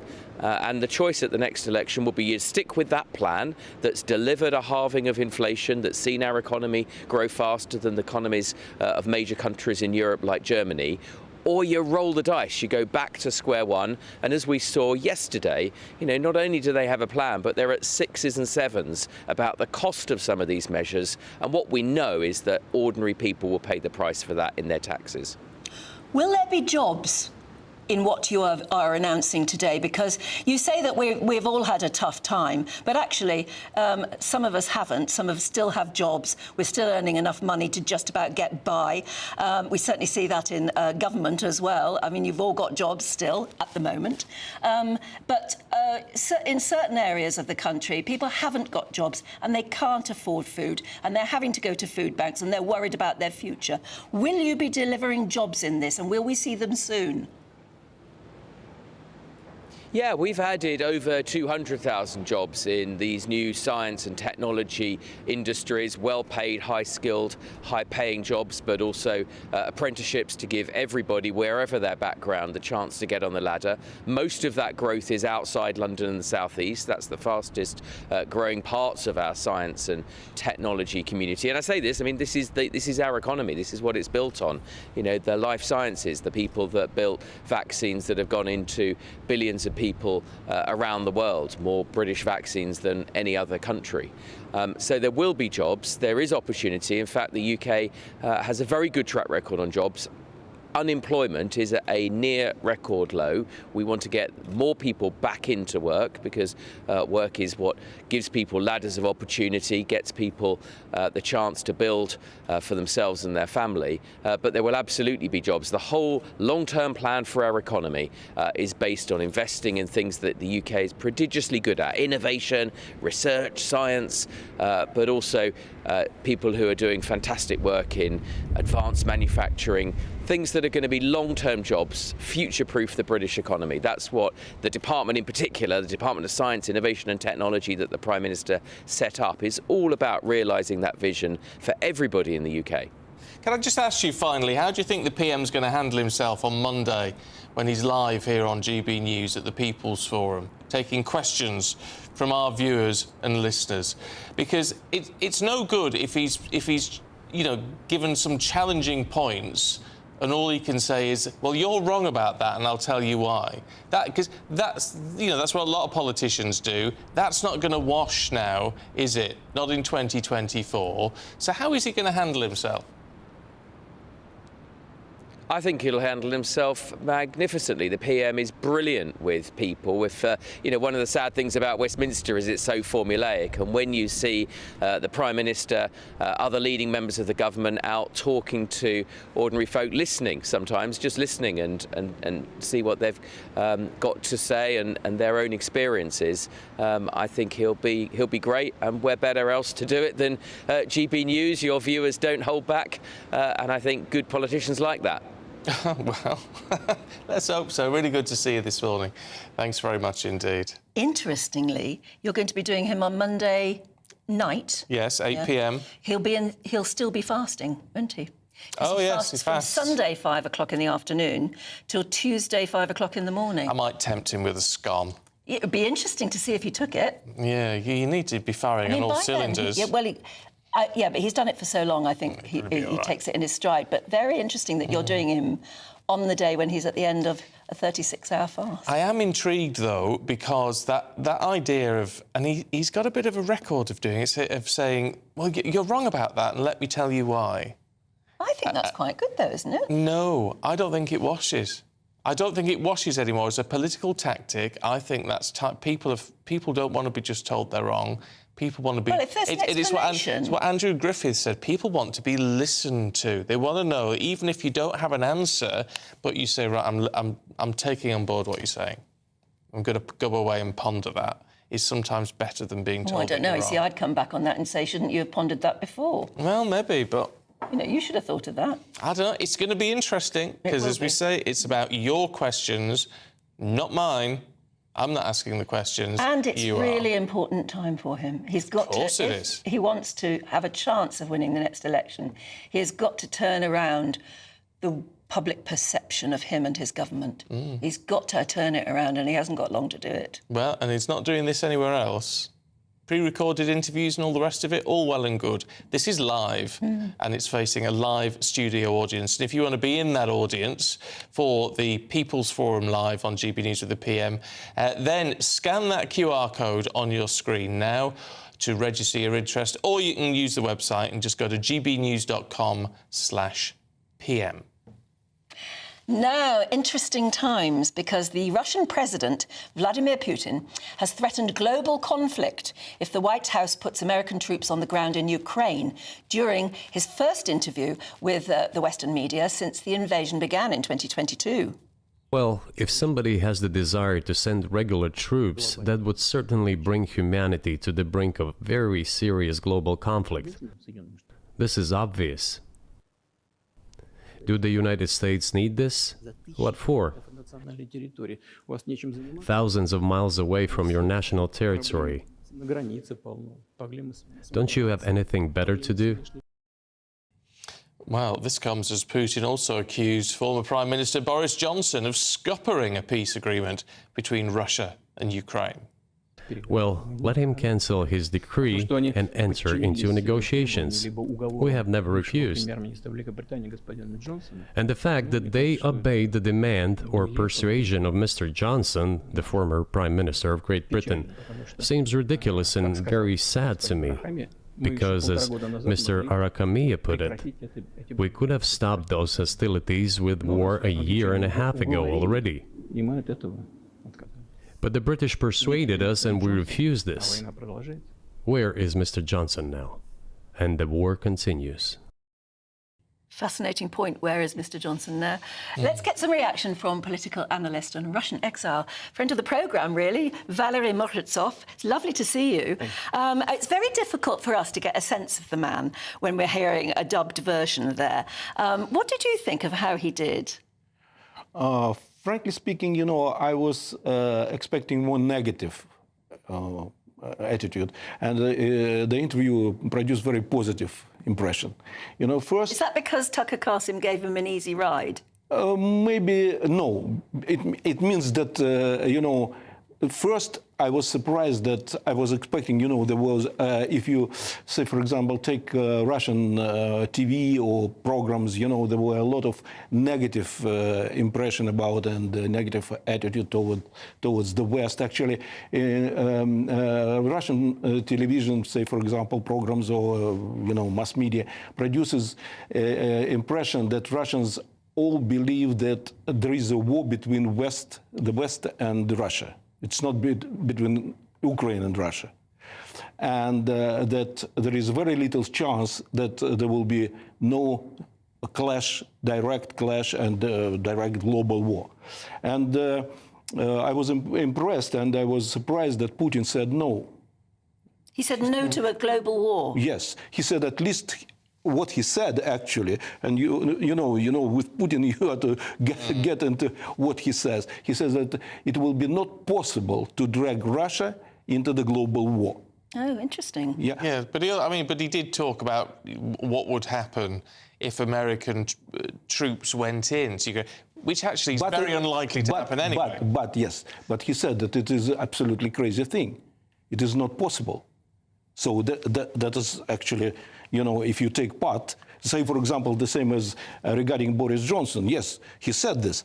And more than this, he said when he was asked by Tucker Carlson what was the reason why Boris Johnson did, he said, I don't know. And not in very good Russian words, But actually, he said that it was decision of the United States. Not Boris Johnson. Oh, really? Is that yes. What he said, yeah, okay. He made a very interesting point, I gather. I haven't watched all 2 hours of it. You have, haven't you? Yes. Long interview. He made an interesting point in that, we would see it in a different way, but that the West changes its leaders so often that he almost can't build a relationship. Actually, he was very negative about the leaders. When he was asked by Tucker Carlson about his last discussion or meeting or discussion, what he discussed with Biden, he said, I don't remember. I'm too busy. So, he made a joke about memory, yes. But at the same time, he said that he is too busy to think about Biden. It makes me wonder how much of this is about Russia and Ukraine, and how much is about the American election. No, it was very first. It was mostly about Russia and America, and actually Putin made it clear that they understand that behind Zelensky and Kiev is the United States, and the United States decides everything. But at the same time, he was very negative about the leaders. He was not speaking much about the leaders, any leaders in the West. They're not, because they're not important to him? I don't know, but I think actually his meaning was, he said this, that there is no, the leaders in the West are not important. There is no difference who will be the leader, say, of the United States. The important are elites, business and political. They will decide. And he said that Russia is ready for negotiations. We were ready all the time. But do you believe him on that? Because it's negotiations on his terms, I guess. No, but they've already signed once. They signed, not Putin, but the members of the delegations. They signed in Istanbul. They signed the agreement, peace agreement that he was speaking about 1.5 years ago.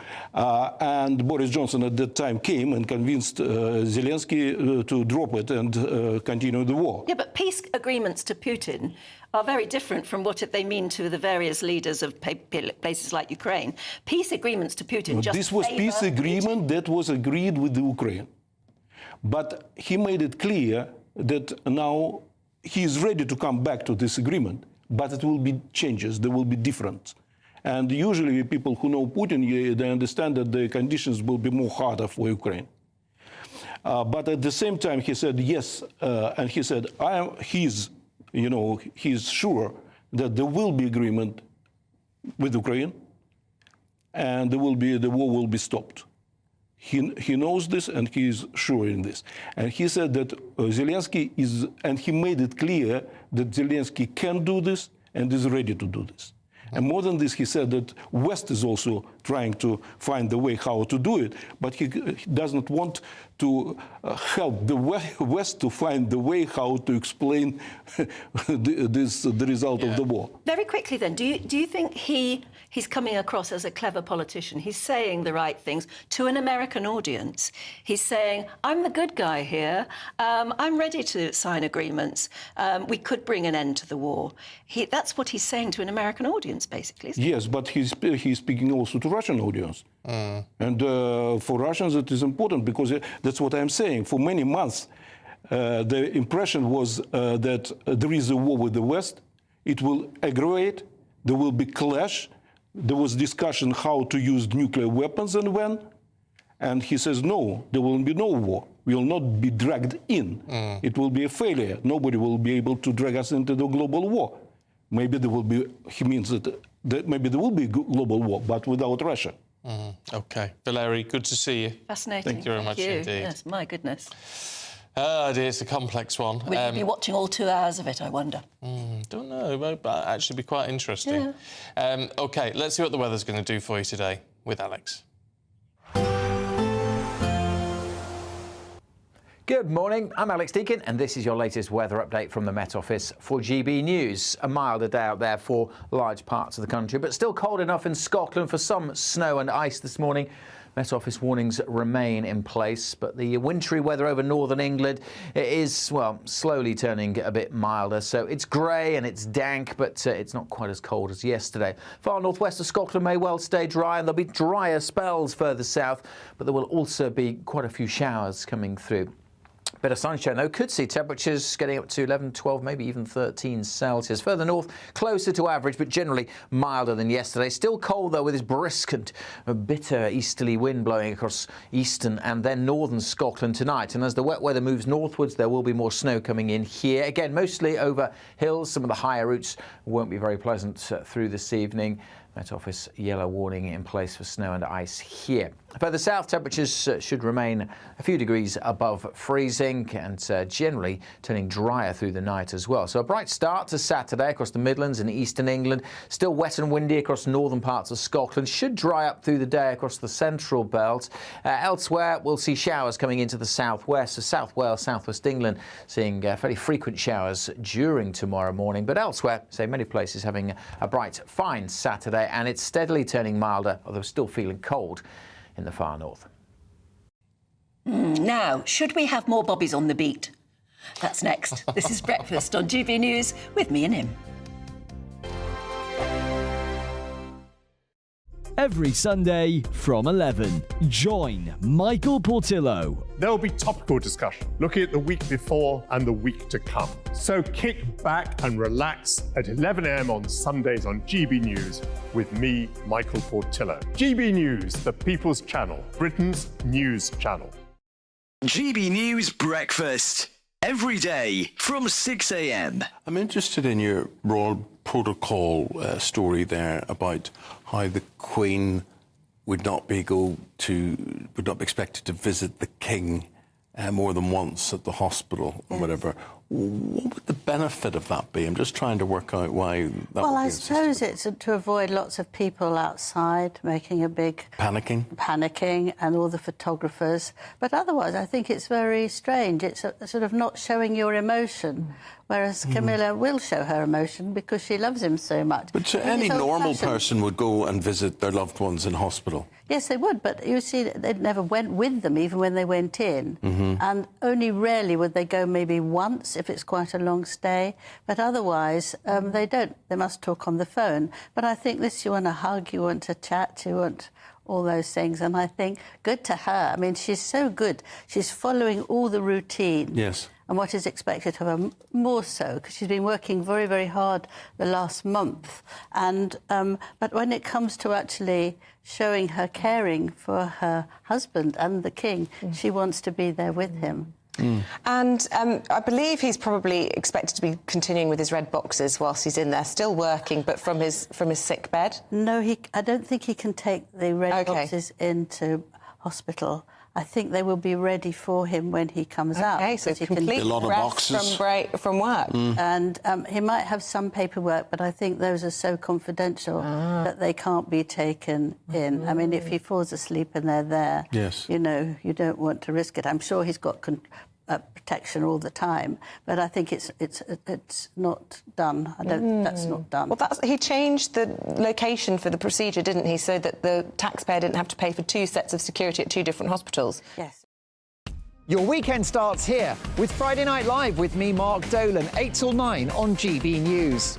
Big stories, big guests and big laughs as we get you ready for a cracking weekend. That's Friday Night Live with Mark Dolan. Fridays 8 till 9 on GB News. Bring your own drinks. The admission's free. Good afternoon, Britain. Good afternoon, Britain. Join us, Tom and Emily, To find out what's happening in the heart of Westminster. and why it matters to you.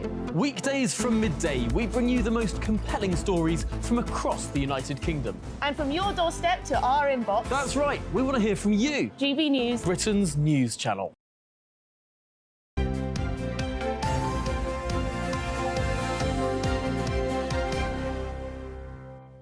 Morning, it's 7:27. Now, the Home Secretary has ordered police chiefs to present him with hard evidence that they're treating neighbourhood policing as a priority. The Home Secretary went on to say that bringing back the presence of officers in communities, what we would call bobbies on the beat, was a vital part of restoring the public's trust in the police following a string of scandals and cuts. So, is James cleverly right? Well, let's talk to former Detective Chief Superintendent Kevin Hurley and also former officer and host of Protect and Serve podcast, Oliver Lawrence. Morning to you two. Kevin, what do you think? Do we need more bobbies on the beat? Well, of course we do, but I'd be interested to know where the current Home Secretary is going to provide the extra 2 or 3 billion that will pay for this. The bottom line is that the police service suffered cuts of 22,000 at the start of the current government's tenure, as well as 20,000 back office staff. That's 44,000 staff gone, which they've made up with 20,000 new trainees, 3,000 to 4,000 of whom have left. The issue on it is police have to respond to mentally disordered people, 999 calls, child abuse, violence against women, rapes, terrorism, road traffic accidents. The list is endless, and there are simply not enough officers to provide that vital link with the communities. And that's one of the reasons why we're suffering some of the breakdowns of law and order on the council estates, social housing estates, and close density private estates around the country. So the answer is, of course they should, but that's just a soundbite. Unless he's going to pay for it, it's meaningless. Yeah, Oliver Lawrence, I mean, I remember doing interviews about this very same subject 10, 20 years ago. And actually, we were told by many police chiefs at the time that we don't need bobbies on the beat anymore because we've got them zooming around in panda cars. But if you ask ordinary people in the street, that's where they want bobbies. They want to actually visibly see them walking around. Would you agree?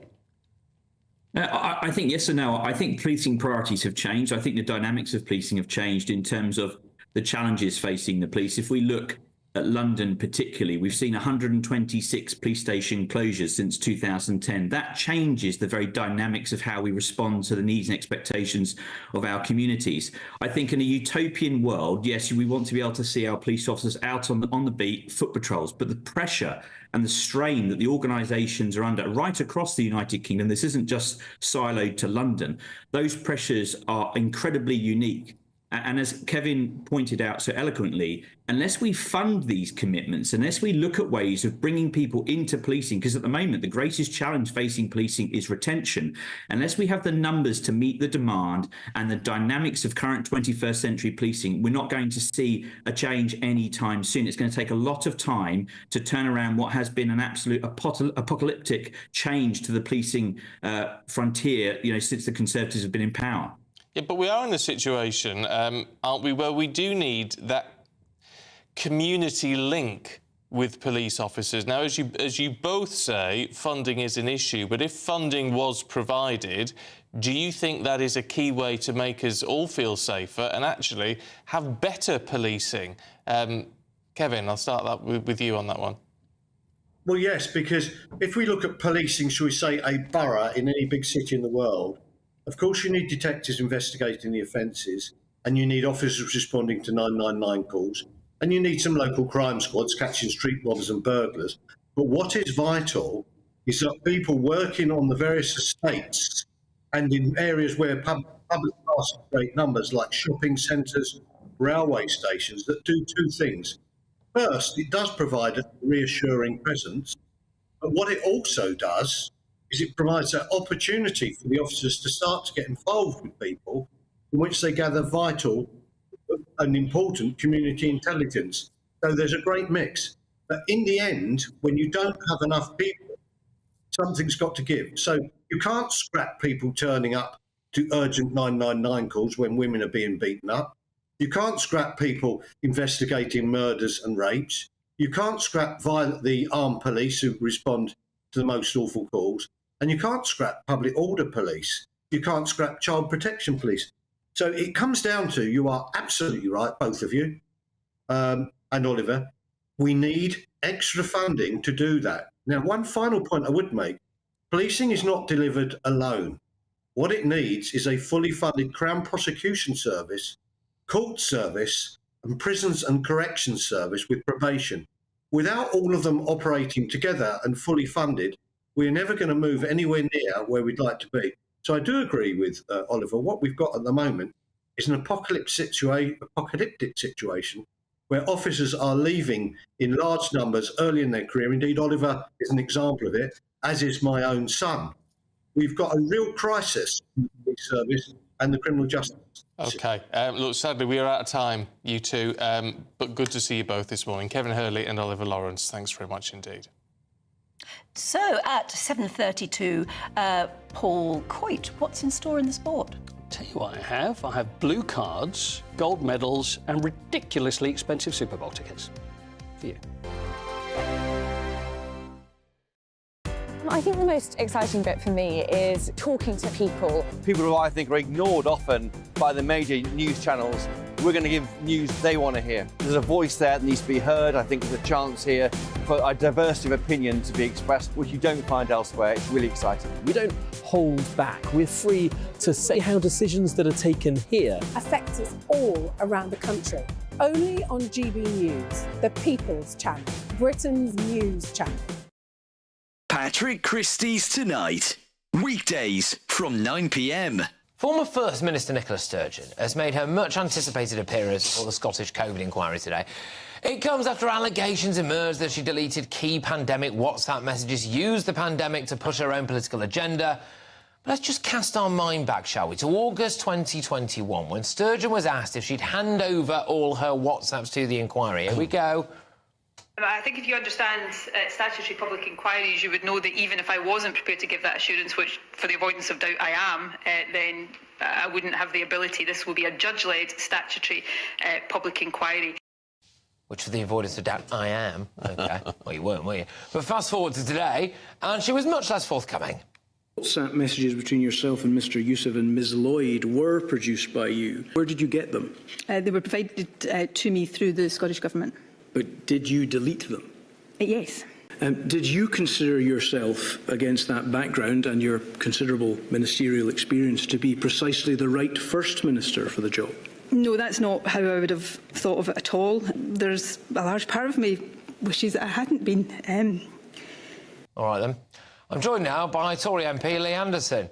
Lee, are those just crocodile tears? Well, it looks like crocodile tears to me, Patrick. I mean, first we had the missing camper van. Nobody knows where that is. Now we've got this nonsense. We've got these burner phones, dodgy £5 phones from wherever they bought them from, WhatsApp messages going missing. It all looks a little bit dodgy to me. I mean, she's bleating on there, she's crying on screen. This is not cutting no ice. You know, it's crocodile tears. It makes you wonder what the SNPs are all about, Patrick. It looks...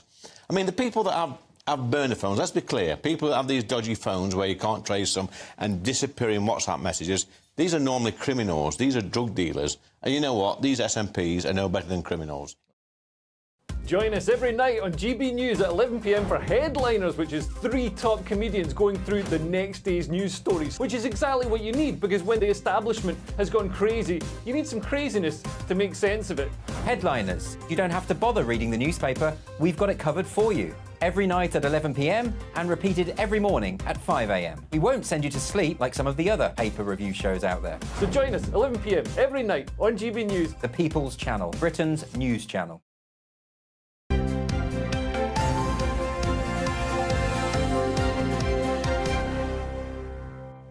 Time for the sport with Paul. Good morning. Good morning. Good morning. It's very official, but should we talk cards? Yes. Should we try and explain the cards? Yes. Right, so the cards are as follows. We have the new blue card. Right. Brandishing the blue card. Which is the naughty step card. It is the naughty step card. See, I love the way the referees do it, because everybody has their own style. And it's always like, you come here, you go over there, you go, and then... Yes. Like that, right in the face. So the blue card, as you say, is the naughty step card, which is being proposed by IFAB, who are the lawmakers, shall we say, when it comes to football, so the referees and FIFA, etc. So what they've decided is there's too much dissent in the game, where you get players crowding around a referee, too much play acting, and also some cynical fouls. So sometimes there's situations where in commentary they go, oh, that's an orange card, which is not an actual card, but it's kind of a yellow. It should not quite a red, and a bit more than... So that's... Then that'd be a blue. But there are situations when, well, this may get confusing. It's going to get confusing for me. So if I give you a blue card, yes, off you go 10 minutes, yeah, come back again, and then you know what happens, Stephen? You start giving me all this again. So I give you another blue card, and do you know what that means? A double blue? Yes. Is a... red. Red. You're off for good. Off you go. So why don't they just give you a red card? Because it's brandishing the blue. You've got to make the most of your card. So you go two blues make a red. But let's say... Yeah, what's a yellow then? I've given you a yellow. It's very filthy. What you were playing at. I won't send you off, but I'll give you a yellow. And then you're coming back to me again. All this and all this back chat. So what am I going to do then? So I'll give you a blue for the chat. I've already given you a yellow. So what will that be? Red? A red, yeah. You're off the pitch again. So I think it's a good idea. You know what? There's a lot of people that are unhappy about it, but I don't think it's a bad idea either. We're going to speak to Keith Hackett. Keith Hackett has been on with us before. He was the former chief of referees. If anybody knows the right way of going about it, it'll be him. So he'll speak to us in an hour and say exactly. A bit of respect, I think. No, people have to show a bit more respect. Absolutely. So two blues make a... Red. Red. Yes. And a blue and a yellow and a blue make red. Should be purple, shouldn't it? Really? It's very It's confusing. actually red. English players. Shall I talk about English players? This is interesting. Actually, there's in the Premier League the lowest amount of English players playing in the Premier League for a decade. Now, 1978 was when it began, and that was Ozzy Ardiles and Ricky Villa came over in 1978 from Argentina, and they were the first foreign players to play, because back in the day, back in 78, only 2 foreign players were allowed to play in your side. But obviously, things change over the years. What percentage do you think of English players are playing in the Premier League at the moment? Ooh. What do you think? Of English players? English players. So it used to be homegrown. 60. 60%? I'm going 30. We're pretty much on. 29.97. Very, very good. So 29. Less than 30% of players in the Premier League are English. Are English. And the reason there could be worry is how it will then affect the England team and the national team going forward. But things are going very well for the England team. So the Euros are coming up. They announced the Nations League, and Gareth Southgate's very happy with the players that he's got. So it doesn't seem to affect things too much. Hang on, though. So if you're assembling an England team, where do you get your players from? Well, they're obviously playing in Premier League teams, but there are more foreign players that are playing in those sides so you can't than there use are them. English players. No, you can't use them. Yeah. No. So there are enough to choose from, but there won't be for long if it goes on this way. Absolutely, there may not be, but at the moment it seems to be OK. It also works with rugby as well, because we've got depth on the benches. Always depth on the bench. In every we always need depth on the bench. Where did you learn that one? He's been wanting to throw that on it for quite... I'm going to give you a yellow. I'll just give you a yellow for that. I'm not going to give you a blue, I'm just going to give you a yellow for that. If you're Gareth Southgate and you're assembling an England team, you can also pull in your English players who are playing for other Oh, Yeah. of course, yeah. Yeah. Whereas, again, in rugby, you can't because they're different. If you've got a player that's playing abroad, they won't allow players abroad to play for England. Oh, right. So they're also looking at players that may have been born in different countries. Everybody seems to be And doing they have that. two passports. Yes, yeah, you've got a... Yes. Quick look at Tom Daley. Yeah, should we have a look at Tom? Yes. He's going for his 5th Olympic Games. First one was in Beijing, age 14. He's now 29 years old. When He he was was in the World 14 in Championships. Beijing. He hasn't dived for 3 years. And he's now going... It's not guaranteed. They're guaranteed through their result. He got a silver medal. This was yesterday, which means that the British team will qualify for the Olympics. It's not necessary...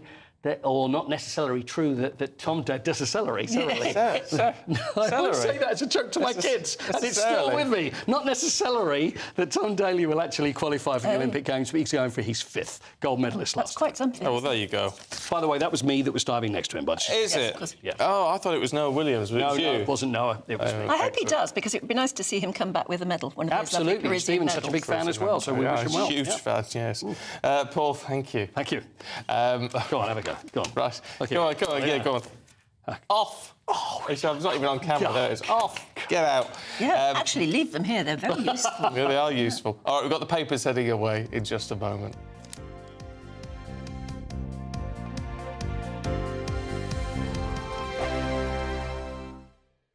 2024, a battleground year. The year the nation decides. As the parties gear up their campaigns for the next general election. Who will be left standing when the British people make one of the biggest decisions of their lives? Who will rise? And who will fall? Let's find out together. For every moment, the highs, the lows, the twists and turns. We'll be with you for every step of this journey. In 2024, GB News is Britain's election channel.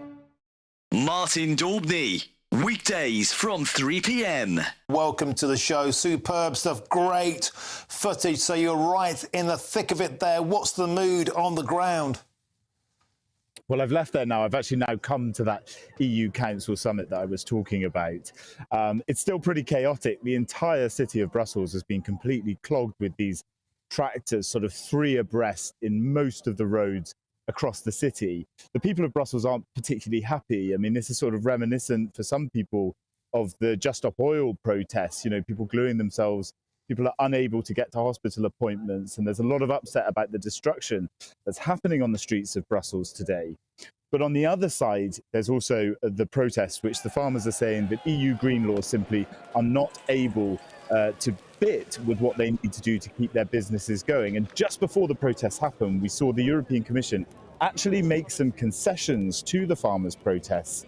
And this is on the demands that were put on them to set aside somewhere in the region of 5% of their land for regrowing for biodiversity. A lot of the farmers have said that's not possible, and the European Commission has said that they can delay that coming in. So they have won a small concession with these protests. And Jack, there's a feeling as well, a huge dissatisfaction that the European Union has managed to find 50 billion euros in aid to send to Ukraine, and yet farmers in particular are on the receiving end of net zero targets, taxation on diesel and endless red tape. So many farmers, Jack, saying they're measuring ditches to see if they have to drain them or not. There are minimum requirements on the width of battery hen enclosures. Endless red tape, as Jeremy Clarkson pointed out in Clarkson's farm in Britain. They've simply had enough, and they're shouting, Ursula von der Leyen, we are here. I think the most exciting bit for me is talking to people. People who I think are ignored often by the major news channels. We're going to give news they want to hear. There's a voice there that needs to be heard. I think there's a chance here for a diversity of opinion to be expressed, which you don't find elsewhere. It's really exciting. We don't hold back. We're free to say how decisions that are taken here Affect us all around the country. Only on GB News, the People's Channel, Britain's news channel.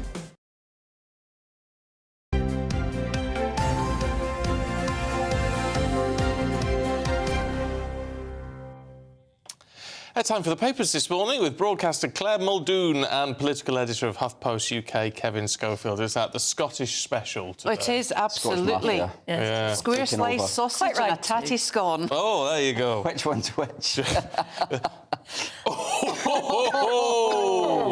Oh, trouble. Kevin, dig yourself out of a hole by telling us about Putin. Yeah, this is a bizarre story in the Times. So they've previously reported about this suspected Russian agent who's from Afghanistan, who worked at the Foreign Office, met David Cameron, Prince William, and as well as King Charles. Yeah. So that's amazing. Now it turns out that he was obviously stripped of his British citizenship because of these spying allegations. But he was flown to the UK as part of the evacuation of Kabul. So he lost his citizenship in 2019, and then in 2021, when Kabul was falling to the Taliban, he was on a flight back to Britain, and an evacuation flight. Now, to be fair, he was arrested as soon as he got back, but it was the fact that he managed, despite being accused of spying for the Russians, he was allowed to get on a plane back to the UK. Do you think it's a case of, it's not what you know, it's who you know, and he must have made some good contacts? Well, he was obviously very good at...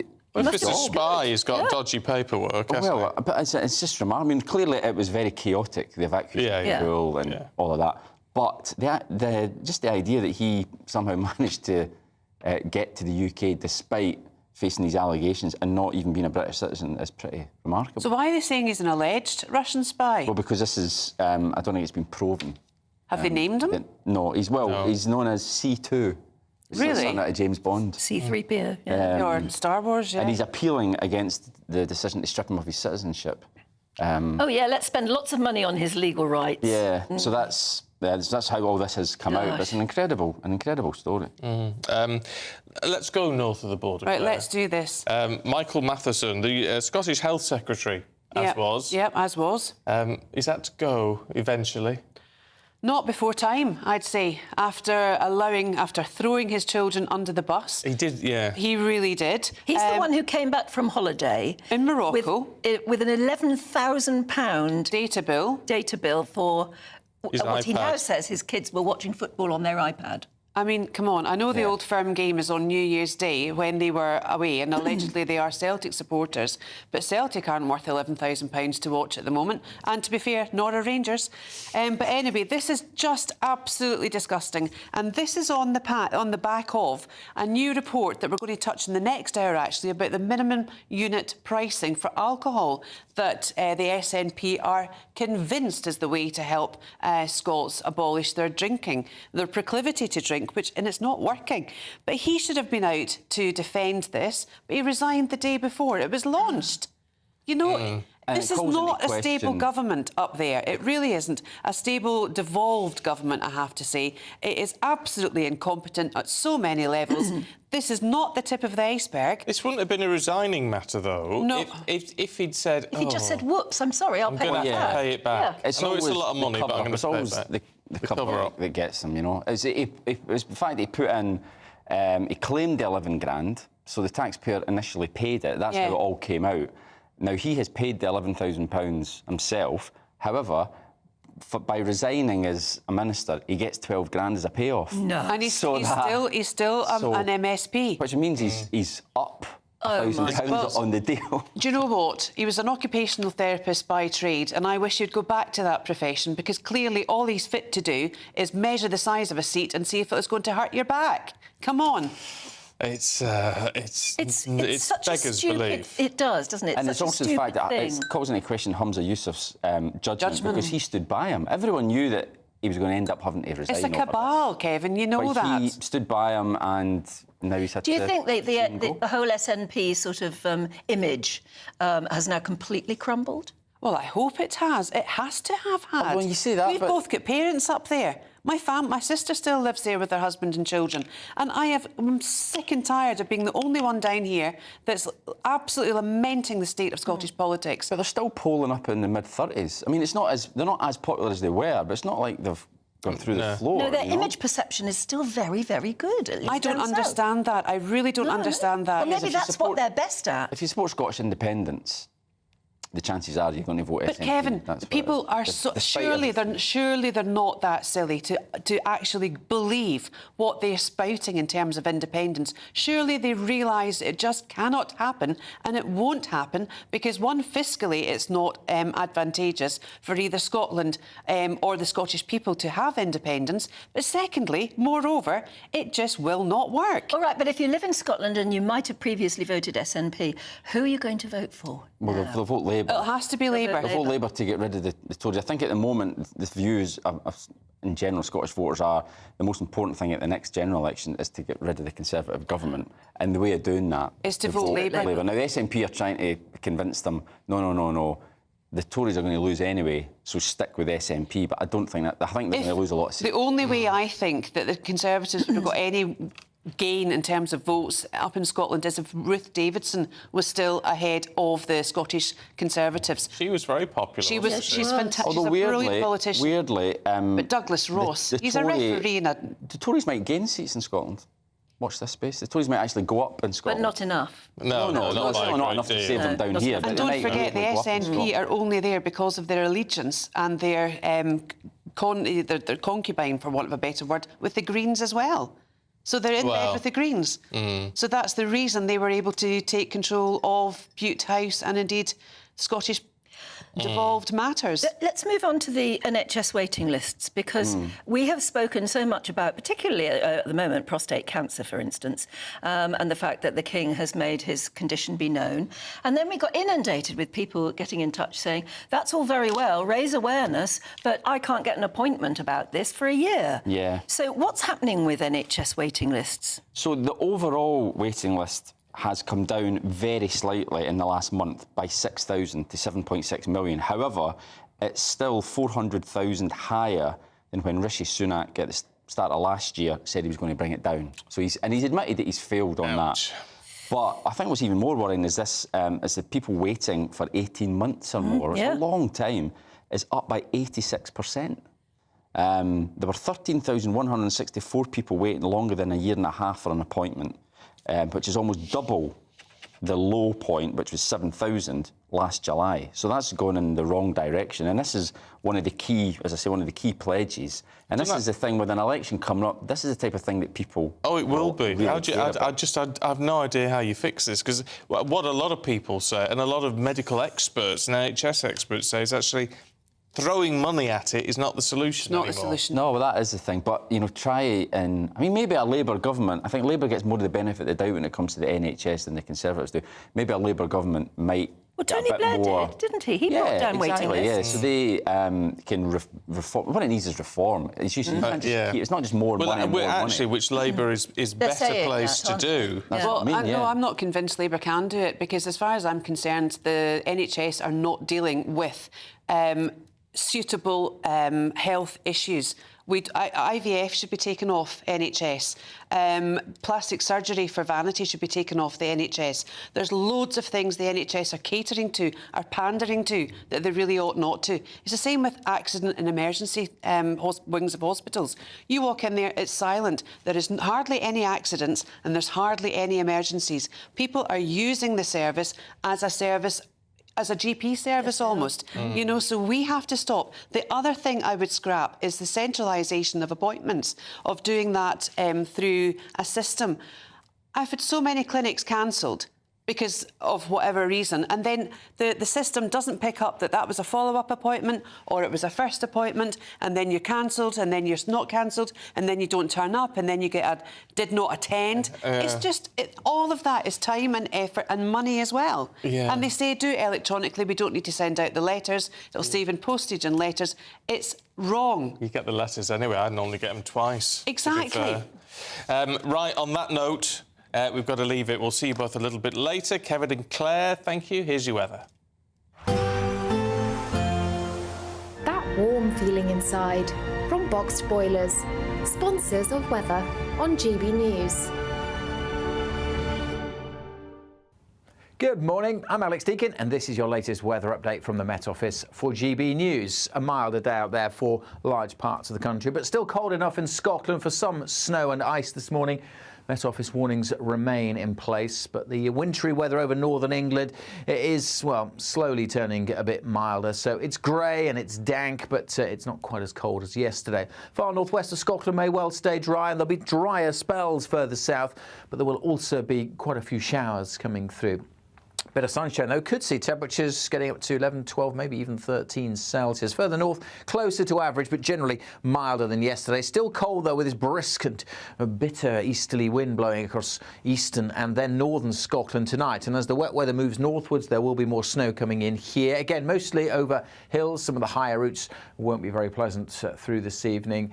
Met Office yellow warning in place for snow and ice here. Further south, temperatures should remain a few degrees above freezing and generally turning drier through the night as well. So a bright start to Saturday across the Midlands and eastern England. Still wet and windy across northern parts of Scotland. Should dry up through the day across the central belt. Elsewhere, we'll see showers coming into the southwest. So South Wales, southwest England, seeing fairly frequent showers during tomorrow morning. But elsewhere, say many places having a bright, fine Saturday. And it's steadily turning milder, although still feeling cold in the far north. A brighter outlook with Box Solar, sponsors of weather on GB News.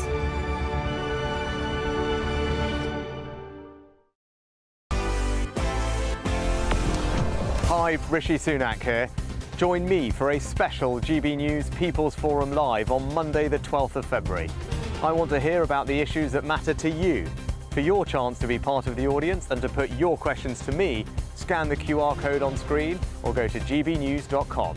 See you there.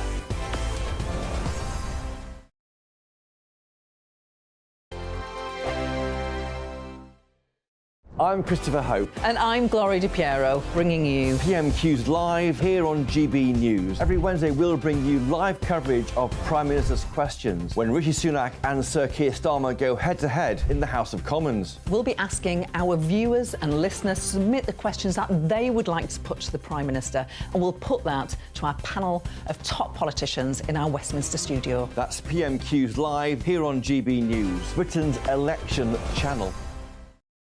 Farage, Monday to Thursday from 7 p.m. Lots of people have different ideas, but principally a conservative approach to getting growth is to reduce taxes so that people, ordinary people and businesses can spend more of their own money to invest and grow the economy. So the theory is that you cut taxes and that then pumps more money into the economy. Exactly right. And then people, you know, it's not government that are creating wealth. It's individuals, businessmen, companies that create wealth.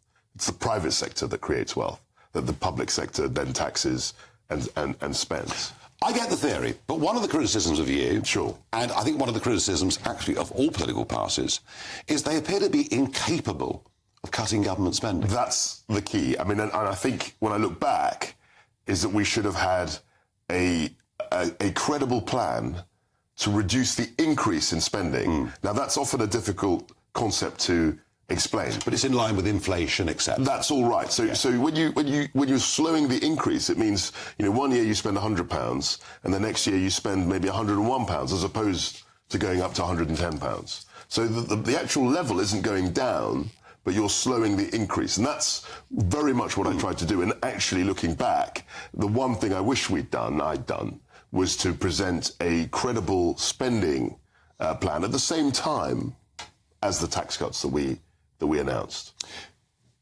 You had a go, it didn't work out for whatever reason, and that analysis will go on for some years to come. We have Jeremy Hunt there as Chancellor now, hinting quite strongly now there won't be any tax cuts, but the truth of it is, under 14 years of Conservatives, for a variety of reasons, the tax burden has risen to the highest since the Attlee government way back in 80 years, 1951, whatever it is. 2024, a battleground year. The year the nation decides. As the parties gear up their campaigns for the next general election. Who will be left standing when the British people make one of the biggest decisions of their lives? Who will rise? And who will fall? Let's find out together. For every moment, the highs, the lows, the twists and turns. We'll be with you for every step of this journey. In 2024, GB News is Britain's election channel.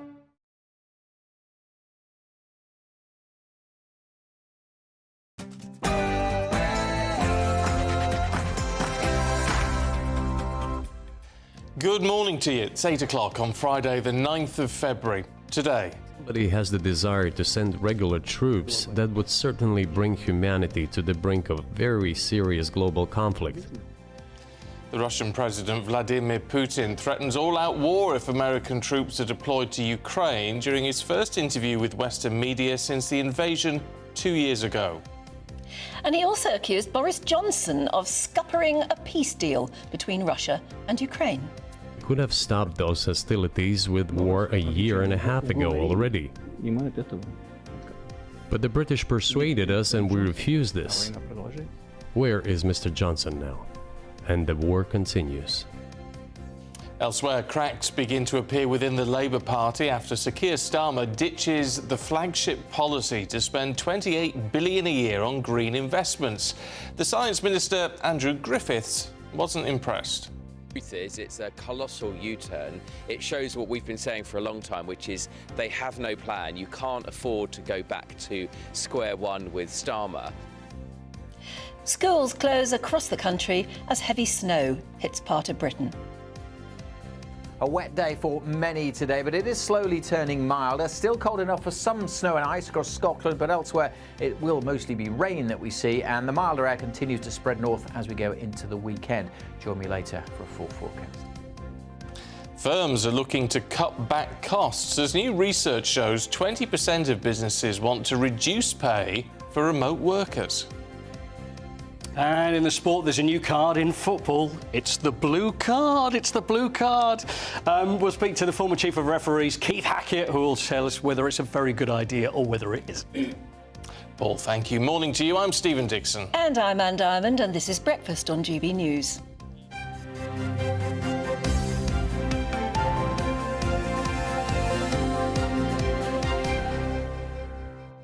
Should we kick off with all things Russian straight away this morning? Because Russian President Vladimir Putin has threatened global conflict, apparently, if the White House puts American troops on the ground in Ukraine. All this was said during Putin's first interview with Western media since the invasion began in 2022.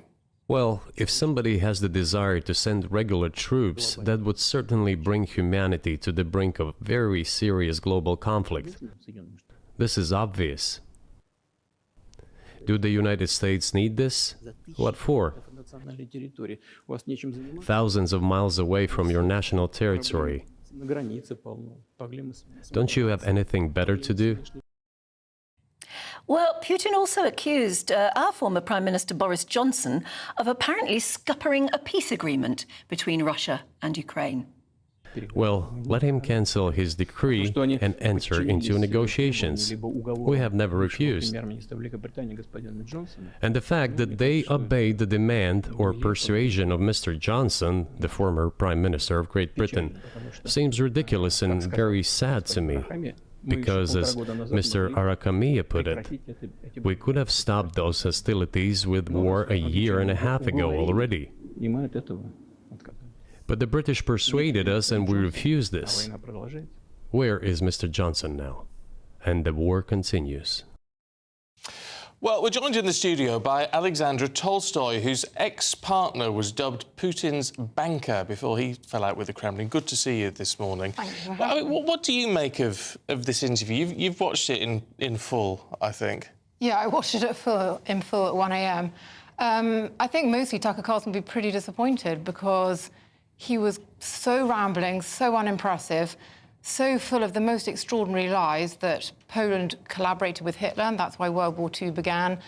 That's an extraordinary claim just on its own. Absolutely extraordinary, but having lived in Russia, I know that 99% of Russians do not know that Stalin and Hitler had a pact for 2 years, that they divided up Poland. They don't even know about this. So this whole reinterpretation of history, and it just continues through his whole interpretation of this Ukrainian invasion, that the US started it.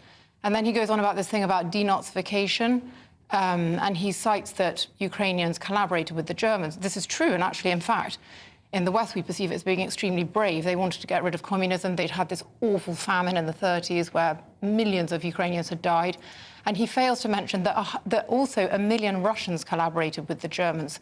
They did it not because they espoused the Nazi cause, but because They wanted to get rid of. Well, no, they wanted to get rid of communism, and so they would do anything to get rid of communism. I mean, it's interesting. You understand the language, and you know the man actually as well, because. Well, I don't know him personally. I've been in a room with him. Oh, well, I thought you were part of the inner circle at one point. Well, my ex-partner was definitely very close to him, and he told me a lot about him. And actually, psychologically, it was very interesting this interview because you can see that Putin is extremely angry. He's on the verge of a sort of outbreak. And some of it, you can't hear much of the Russian because they've dubbed right over it, but he gets very angry and he's very sarcastic and sneering, which doesn't... Well, I was surprised at that because I thought, in a sense, that, as you say, Tucker Carlson, you think he'll be disappointed with this. I thought Tucker was wanting to almost take this home and say, look, here's a man we can do business with if Trump was in power. That was the whole point of this interview, wasn't it? Yeah, exactly. It's fascinating. Looking at Tucker's face, you do think he's disappointed because what is extraordinary, but it is in the Soviet tradition that Putin has absolutely no concept of public relations, how to present himself. I guess it works with his domestic audience, but he rambles on for almost 40 minutes at the beginning about the most crazy, sort of obscure reinterpretation of Russian history. And that is not going to convince an American audience, is it? They're going to be bored within 2 minutes. Well, I would have thought so too, and it's a very long interview, isn't it? But what I also thought is that Putin knows his own face, doesn't he? Couldn't tell the nuance of what he was saying. Probably you could. But there are many times when he smiles and twinkles his eye and looks as nonchalant. But was he really like that? Actually, at those moments, I think he's being extremely sneering and very patronising and like, you know, you're so stupid, we're so clever. You can't gauge me, we're so powerful. I mean, it's childish. It's, you know, sort of kindergarten politics. And actually, I think he looks very out of control and actually quite nervous in a way. But you see, there's an arrogance there, isn't there? Which is what concerns the West, really. Because every political leader is going to be looking at this to get that bit of insight into, and all the analysts will be working on it. And that arrogance is going to worry them, surely, I would have thought. I think it is, but it's so deranged, and there seem to be lots of... There aren't that many, actually. There were far fewer threats than I thought there would be. And at the moment, we're not proposing that American soldiers go and fight in Ukraine, are we? That was the only sort of direct threat.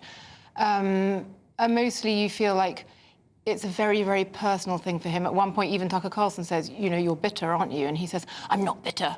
And clearly he is. It's a huge personal insult to him. And he also made out, didn't he, that the Western leaders are to a penny. They change all the time. You can't do business with them because there's a different one every time, which, frankly, he might have a point on. But he doesn't get that actually we see it from a completely different perspective in that he has been president for a long time and is the only candidate for presidency, and we see that as a bad thing. He sees it as a good thing. Exactly, and actually I felt Tucker Carlson was sort of saying, sarcastically, you know, you've been president for a very long time. But mostly, I would say it was a fail for Putin and a fail for Tucker Carlson. Yes. And not very impressive for anyone. No. Which is interesting. I mean, do you, in terms of the American side of this, what do you think has been achieved for Trump? Because this almost... As I say, it almost seems to have been this weird situation we have now where the right in America, whereas it's always, you know, as we said before, Red's under the bed, not that many decades ago. The right has swung right round to the left, round, so it's almost like they're not supporting Putin, but, you know, they want to work with them. In the same way that Hitler and Stalin were allies, you know, crazy allies who'd come full circle. It's the same now. I think what probably they'll say is the achievement was that, oh, hey, Tucker Carlson got the interview and the BBC didn't, and, you know, all these other CNN didn't get it, and so... But if they had, they would have put far more challenging questions to Putin. Yes, although I was quite surprised. He was asking about the American journalists, but that came right at the very end. And then... Yeah, Putin, he just doesn't answer, and he just is so shifty and saying he's not a spy, and then he is a spy, and sort of veiled things there, too, that we're going to keep him, we're not going to let him go. I mean, to give Tucker some due in all of this, is it a terrifying thing to do? For Tucker? To go and interview... Because I always sort of think, and it might be totally wrong, but you sort of think, well, if I say the wrong thing here, am I going to be around in 12 months' time? I don't know if... I think it was... No, I don't think it's dangerous like that. I think it was Putin feels he's so in control of the situation that he'll be happy with it. It's also very symptomatic of that sort of also Soviet elite that they have no sense of self-awareness at all because they're so permanently in power. They have no... It's just a little echo chamber around them. They don't believe... There's no humility there at all. Not at all. And when he talks about Christianity, I mean, it's absolutely deranged. He lives the most completely un-Christian life. He's living in secret with his lover. He's divorced. He... totally cynical. I don't even know he was baptised. But he somehow, I think he believes it maybe, and his public... You said earlier, you know, you've been in the same room as him. What is his effect on that room? Does he have charisma? No, he's very small, like often these people are. He's obviously very insecure. When I saw him, he came in with this massive phalanx of bodyguards. He struts. I mean, he's very predictable, and it's very funny and amusing to a Western audience, but I think Russians are more impressed by it. And does the public love him? Yes. They do? Honestly, they do. And I was trying to read what, you know, the perception of Russians in what they're feeling about this interview, but not much has really come out yet. Yes, they absolutely, really, really do support him. I've fallen out with friends because intelligent people who... Well, that's but what even with, I was going to say, even with the body count going up, it doesn't matter. They think, and what I sort of got to the bottom of their attitude. I mean, friends who sophisticated, you know, extremely educated, intelligent friends who travel to the West, still travel to the West a lot. They say their attitude is, Russia's our country and we will support her, and it doesn't really matter what she does. And this absolute paranoia. So in the Soviet Union, the propaganda was we're better than the West, so therefore we love the Soviet Union. Now it's a completely different propaganda. It's the West hates us, the West hates us. And this they have fully embraced, and they say we will just protect our country. You hate us, you're out to destroy. So he did talk about this in the interview, how the West is out to destroy Russia. And Tucker Carlson says, well, we're not out to destroy China, and they're way more powerful than you. Oh. Yeah, I know. He does say some quite sharp things. And Putin responded? Putin, he makes some complicated, weird psychological... Yeah, it's not... Yeah, it's never... The answers are never to the point, ever. No. Well, it seems so sad because you, with your amazing name, by the way, you know, the Russian people are in many ways such lovely people. Unbelievable. And we have a great bond. We're sort of similar. And yet, Stephen and I were talking a year ago now, probably plus, to a Ukrainian lady in Kiev who has family inside Russia. They all do. That's the crazy thing. We're ringing them, we're talking to them, and they see it from a completely different point of view. Yeah. We say Russia has attacked us, and we're fighting for our lives, and their own family on the other side of the border is saying, no, that's not true. No, we're defending ourselves. So he talks about that, we are defending ourselves. But they've never incurred inside their border. It's absolutely insane. But I think it all stems back from, at the end of the Soviet Union, they didn't do like in Germany with the Nuremberg trials. They had no public... you know, recompensing for these terrible sins of the Soviet Union. He talks a lot about how Hitler was such a dreadful person. He doesn't once refer to Stalin, who killed millions and millions of his own people. And his whole history thing is a completely sort of weird mishmash of imperialist and Soviet, who, you know, they fought a revolution against each other, and a civil war, but because they never went through this... They never questioned it. They haven't come to terms with it, and so the general public are completely just in such a muddle. Yeah, OK. Look, it's really interesting to talk to you this morning. Thank you for having me. Thank you for coming in. Thank you. Now, Labour has confirmed it's axing billions of pounds from its commitment to environmental issues. Sorry, so I'm doing stage directions here. So Keir Starmer says the pledge, one of the party's flagship policies, of course, is going to be scaled back to almost £24 billion instead of the original 28. Well, it shouldn't sound too bad, does it? It's not that much of a cut. He says Labour has had to cut back on their warm homes plan to insulate millions of houses over the next decade. Well, GB News' political correspondent Olivia Utley joins us now. Good morning, Olivia. I mean, everybody, all of the papers, both sides of the political divide are calling it a massive U-turn. It is an absolutely massive U-turn. I mean, it's almost impossible to overstate the importance of this. I would say this was Keir Starmer's big one flagship policy. He was going to spend £28 billion a year on green investment and the green economy. And over again, Labour have said that that really is what differentiates them from the Tories.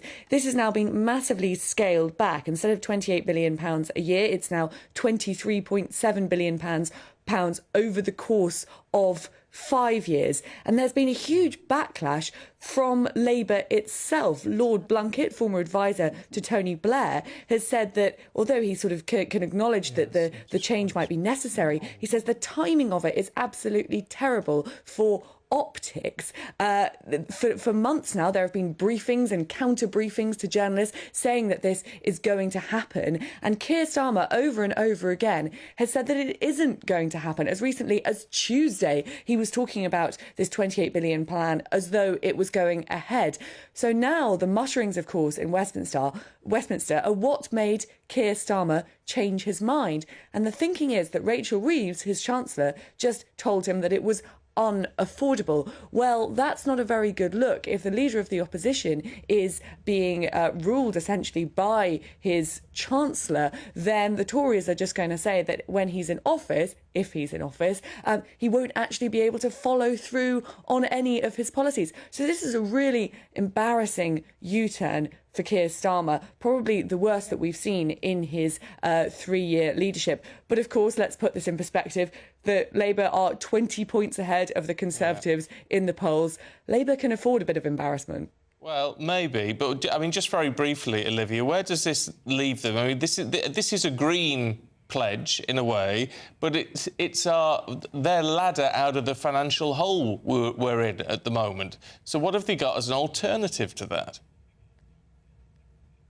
Well, I think that's a really important question and something which we will be hearing more about in the next few days. As you say, Stephen, this was a green pledge. It was to get to try and reduce our carbon emissions quicker than the Tories were planning to. But also, this green economy, this green industrial revolution was the centre point of Keir Starmer's industrial plan as well. Now, the deadline for Labour, the self-imposed deadline for Labour to finish their manifesto was yesterday, the 8th of February. And so I think in the coming weeks, we can expect to hear a lot more about Labour's new plan for the economy. And it sounds as though that's why the timing of this was as it was. Labour had to do this as quickly as they could because they knew that they could not promise that much cash to this green economy project when there are so many other very costly financial pledges that they've made in the last few months.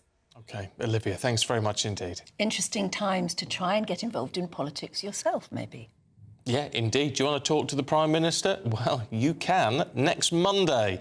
It's the GB News People's Forum Live, 8 p.m. on Monday night, and the Prime Minister will be joining us and taking your questions if you're in the studio audience. So if you want to be there, go to gbnews.com/pm, or you can just scan that QR code on your screen. And Stephen will put your question to the Prime Minister. I will. It's going to be a great pleasure to be with you on Monday. Looking forward to that. Yeah, I'll bet you are, yeah. Should we find out what your weather forecast is, though, right now? Here's Alex. Good morning, I'm Alex Deakin, and this is your latest weather update from the Met Office for GB News. A milder day out there for large parts of the country, but still cold enough in Scotland for some snow and ice this morning. Met Office warnings remain in place, but the wintry weather over northern England is, well, slowly turning a bit milder. So it's grey and it's dank, but it's not quite as cold as yesterday. Far northwest of Scotland may well stay dry, and there'll be drier spells further south, but there will also be quite a few showers coming through. Bit of sunshine, though. Could see temperatures getting up to 11, 12, maybe even 13 Celsius. Further north, closer to average, but generally milder than yesterday. Still cold, though, with this brisk and bitter easterly wind blowing across eastern and then northern Scotland tonight. And as the wet weather moves northwards, there will be more snow coming in here. Again, mostly over hills. Some of the higher routes won't be very pleasant through this evening. Met Office yellow warning in place for snow and ice here. Further south, temperatures should remain a few degrees above freezing and generally turning drier through the night as well. So a bright start to Saturday across the Midlands and eastern England. Still wet and windy across northern parts of Scotland. Should dry up through the day across the central belt. Elsewhere, we'll see showers coming into the southwest. So South Wales, southwest England, seeing fairly frequent showers during tomorrow morning. But elsewhere, say many places having a bright, fine Saturday. And it's steadily turning milder, although still feeling cold in the far north. Now, here's some good news for you. There's still time to grab your chance to win £18,000 cash in our Great British Giveaway. Here are the details you need. This is your chance to win £18,000 cash in our very latest Great British Giveaway. Cash to spend on anything you like. That's like having an extra £1,500 in your bank account each month for a whole year. What would you use that for? Well, congratulations, you've won £10,000. Oh my God, that's unbelievable. That's brilliant news.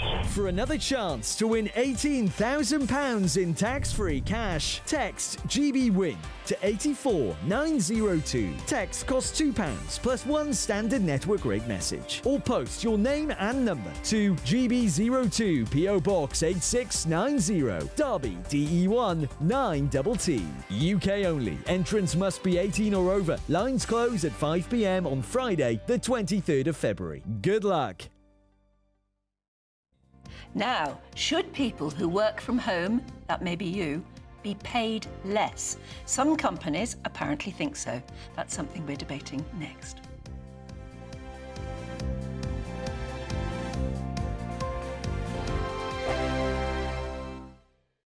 Every Sunday from 11, join Michael Portillo. There will be topical discussion, looking at the week before and the week to come. So kick back and relax at 11 a.m. on Sundays on GB News with me, Michael Portillo. GB News, the People's Channel, Britain's news channel.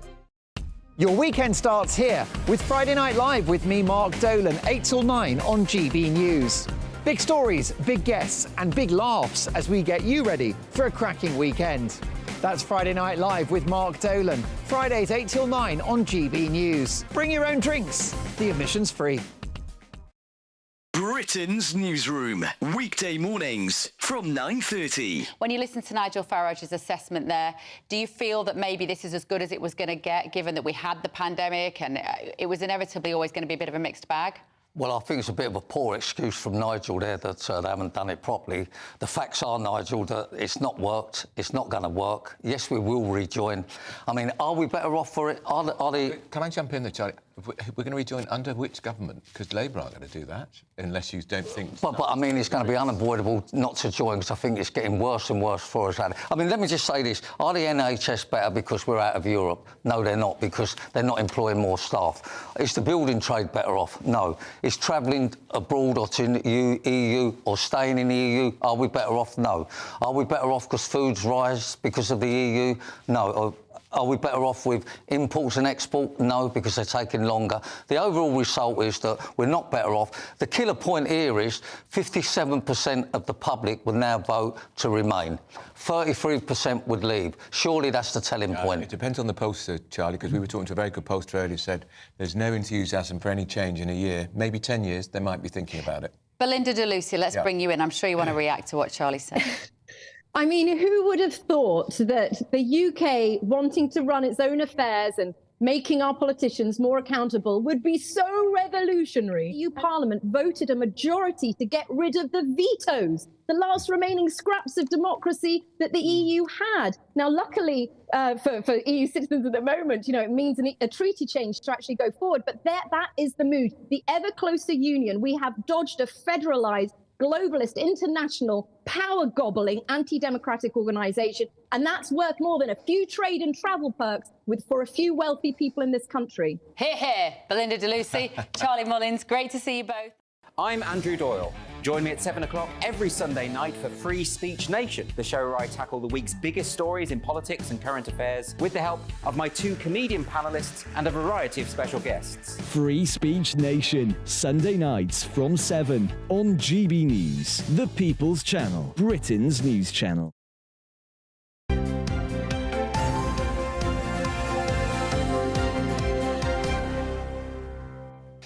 8:24, morning to you. Now, post-pandemic, some of us will be enjoying the benefits that working from home has brought. Less time commuting to the office, you save cash on the price of that journey as well. It's all a bit cheaper. Yeah, but you have to heat your home, don't you, and things like that.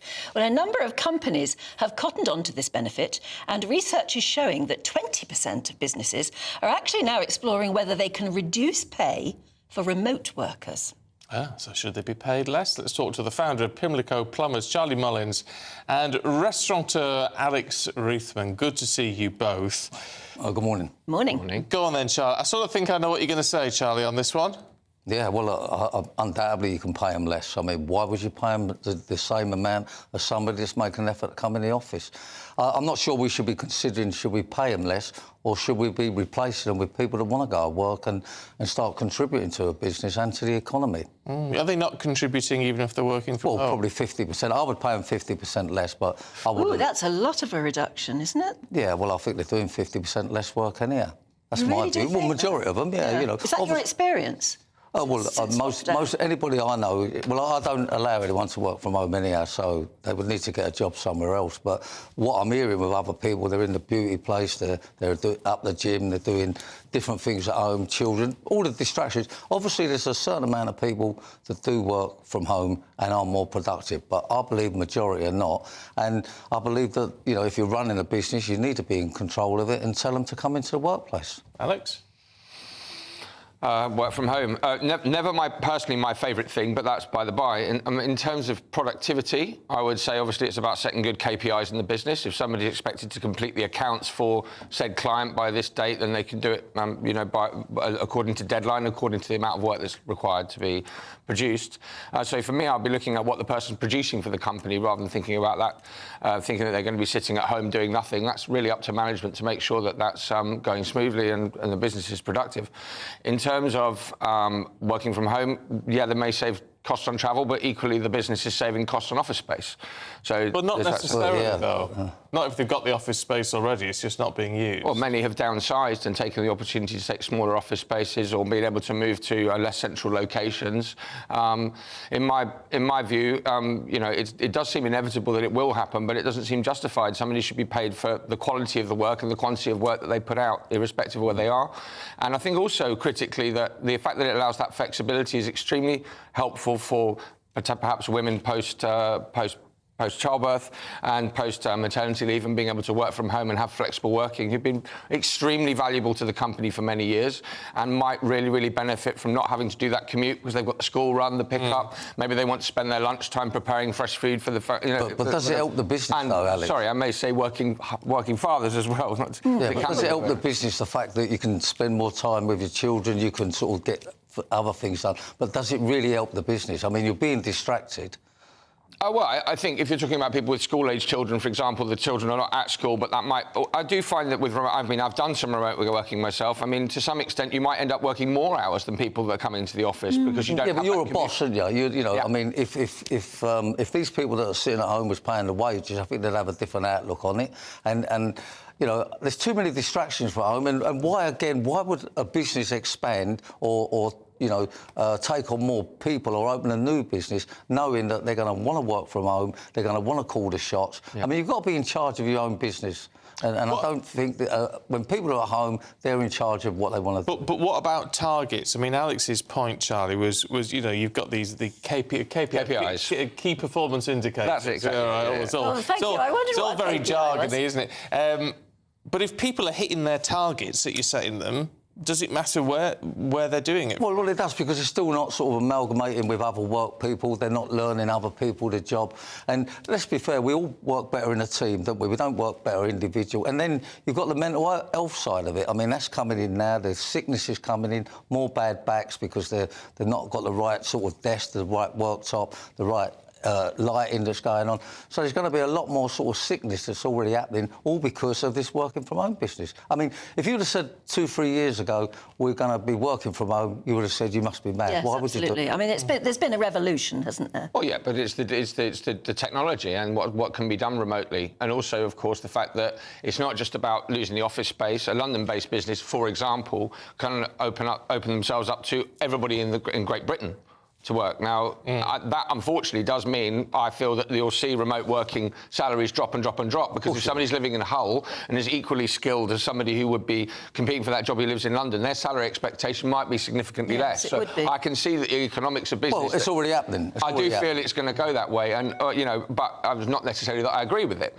I think it's the value of the work that you're producing rather than bean counting. For me, I'd want... And I totally agree with you as well, by the way, because hospitality background, I personally like being around people. I think it produces a better team, but we're customer-facing. That doesn't count for every industry and every sector and every role within that sector. But it's an unfair system, anyhow. There's many people that can't work from home.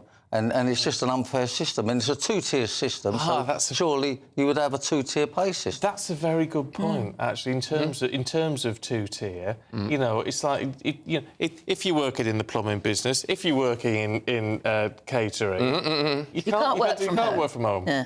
If you're a big man, you can't work from home. Change role, change what you want to do in life. I mean, I think people select into those kind of roles because they like the lifestyle. Somebody might, as a plumber, like being in their own van, that sort of lifestyle. I'm agreeing with you, but I'm saying it's a lot less effort from working from home than being in the office. Therefore, surely you should be paid a lot. I find it painful working from home personally. So I agree. You know, and even a lot of the time, people go out to cafes to get sort of around. Some people work better. Me myself, I prefer to be in a busy environment than being at home. Where I'm one of those that can get distracted at home. I've also worked with people who really do work well in that situation. But I don't believe you can run a business. I don't think you can run a successful business from home, employing hundreds of people, because I don't think you have the control. I don't think you have the willpower of these people. I don't think they've got the enthusiasm, the drive, and there's too many distractions. And I mean, as I keep saying, the people I know of are doing their own gym lessons from home. They're giving out lessons. There's other people who are having beauty people come round and having facials, etc. I mean, let's not kid anyone. I think we need to kick the working from home nonsense away and get back in the workplace and get the economy going. OK, well, look... This is one for you at home, then, isn't it? Get in touch. Tell us, if you're working from home today, for instance, what do you think? How would you feel it if your boss said, we're going to pay you less because you're working from home? And be honest as well, because I know if I worked from home, I had to for a little while during the pandemic, but I don't work as well from home. I'm not driven enough. You were great.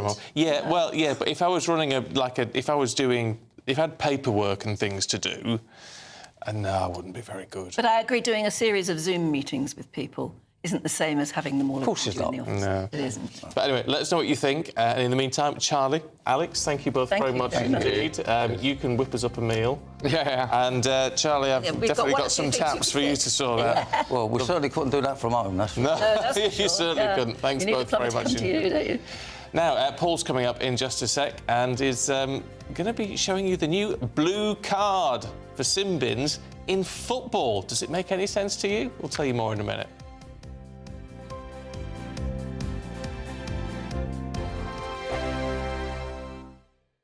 I'm Christopher Hope. And I'm Gloria Di Piero, bringing you PMQ's Live here on GB News. Every Wednesday, we'll bring you live coverage of Prime Minister's questions when Rishi Sunak and Sir Keir Starmer go head-to-head in the House of Commons. We'll be asking our viewers and listeners to submit the questions that they would like to put to the Prime Minister, and we'll put that to our panel of top politicians in our Westminster studio. That's PMQ's Live here on GB News, Britain's election channel. The Camilla Tominey Show, Sunday mornings from 9:30.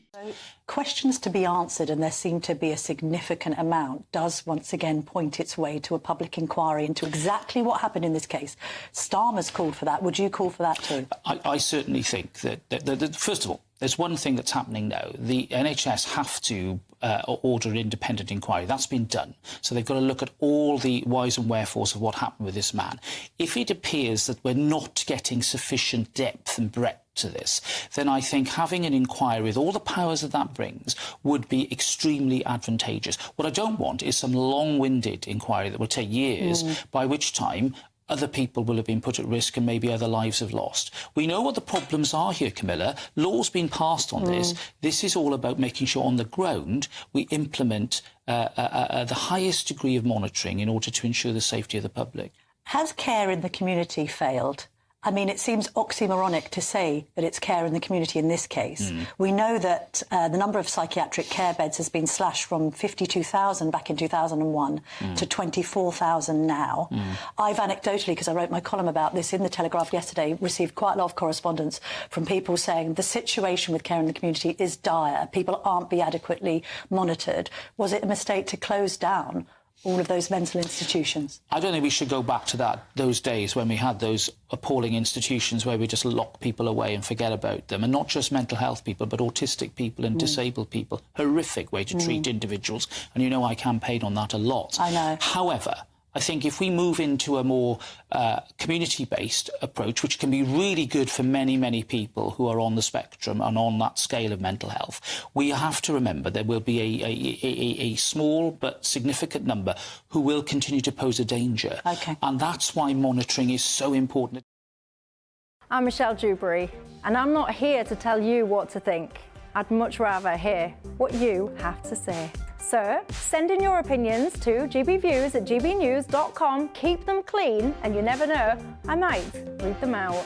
With my panel here on Jubes & Co, we debate, we get stuck into the issues of the day on a show where all views are welcome, especially yours. GB News, the People's Channel, Britain's news channel.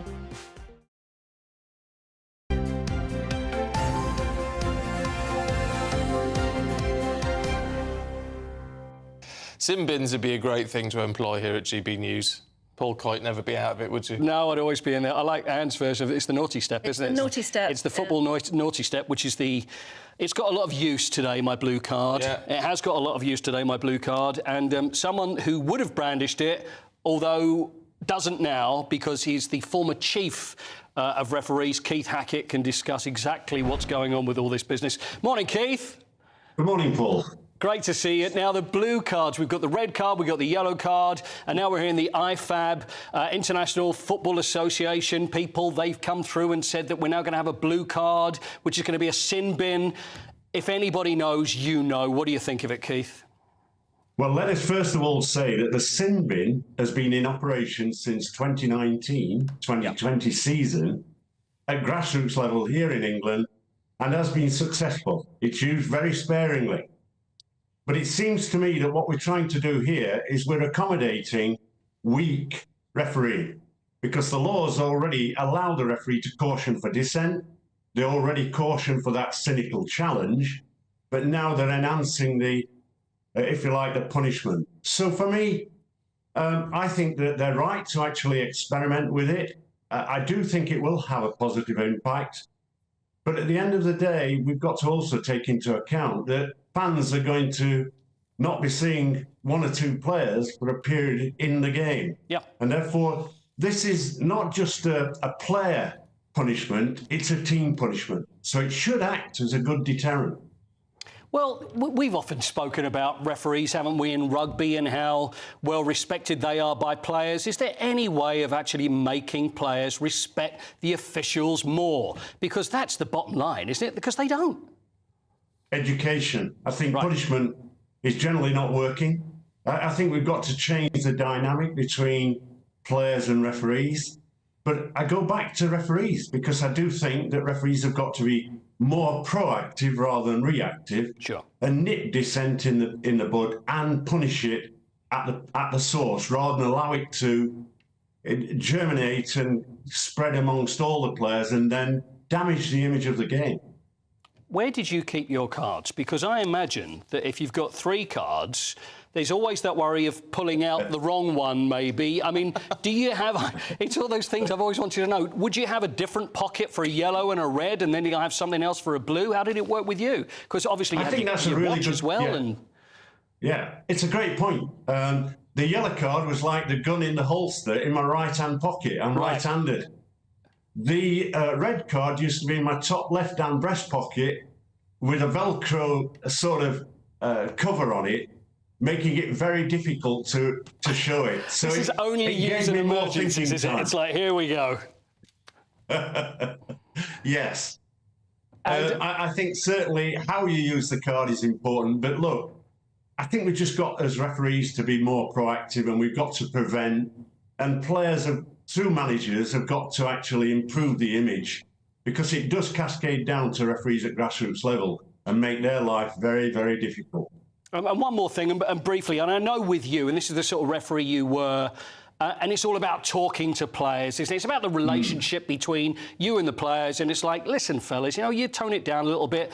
Are referees a little more nervous to do those sorts of things? Do you think they're so conscious of maybe saying the wrong thing and keeping their mouth shut, and with VAR and everybody's watching? It's just a little relationship between you and the players, isn't it?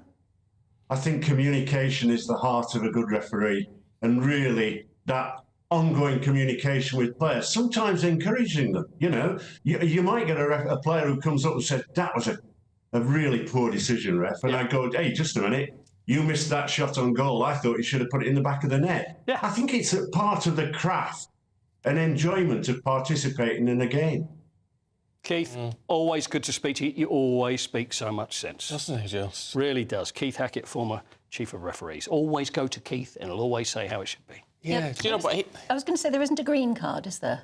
Not yet. That's if you play abroad. I think you get one of those if you're playing the station. Because red and green, if you were colourblind, you wouldn't know which one you were pulling out, would You know what? It's a good point, because they've even said that with teams that are playing. Because there was only recently, it was Sunderland versus Newcastle. People are watching it thinking, so much you've got to think, so much you've got to think about. I'll tell you what, someone like Keith demands respect. Yes. There's something about him. There is. Respect, and that's what you need in a game. And in all of society, Paul, dare I say. Very, very good point, Stephen. Thank you very much. We always look to Keith. Yeah, good. Keith for Prime Minister. That's the way I'm going at the minute. Well, you'll have a chat with him soon. Thanks very much indeed. We'll see you a little bit later. You're coming back again, aren't you? Yes, we have. Yeah, we'll talk rugby. Look forward to that. Now, we've got the papers heading away in just a moment.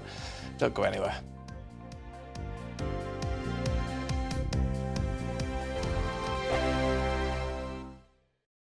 I think the most exciting bit for me is talking to people. People who I think are ignored often by the major news channels.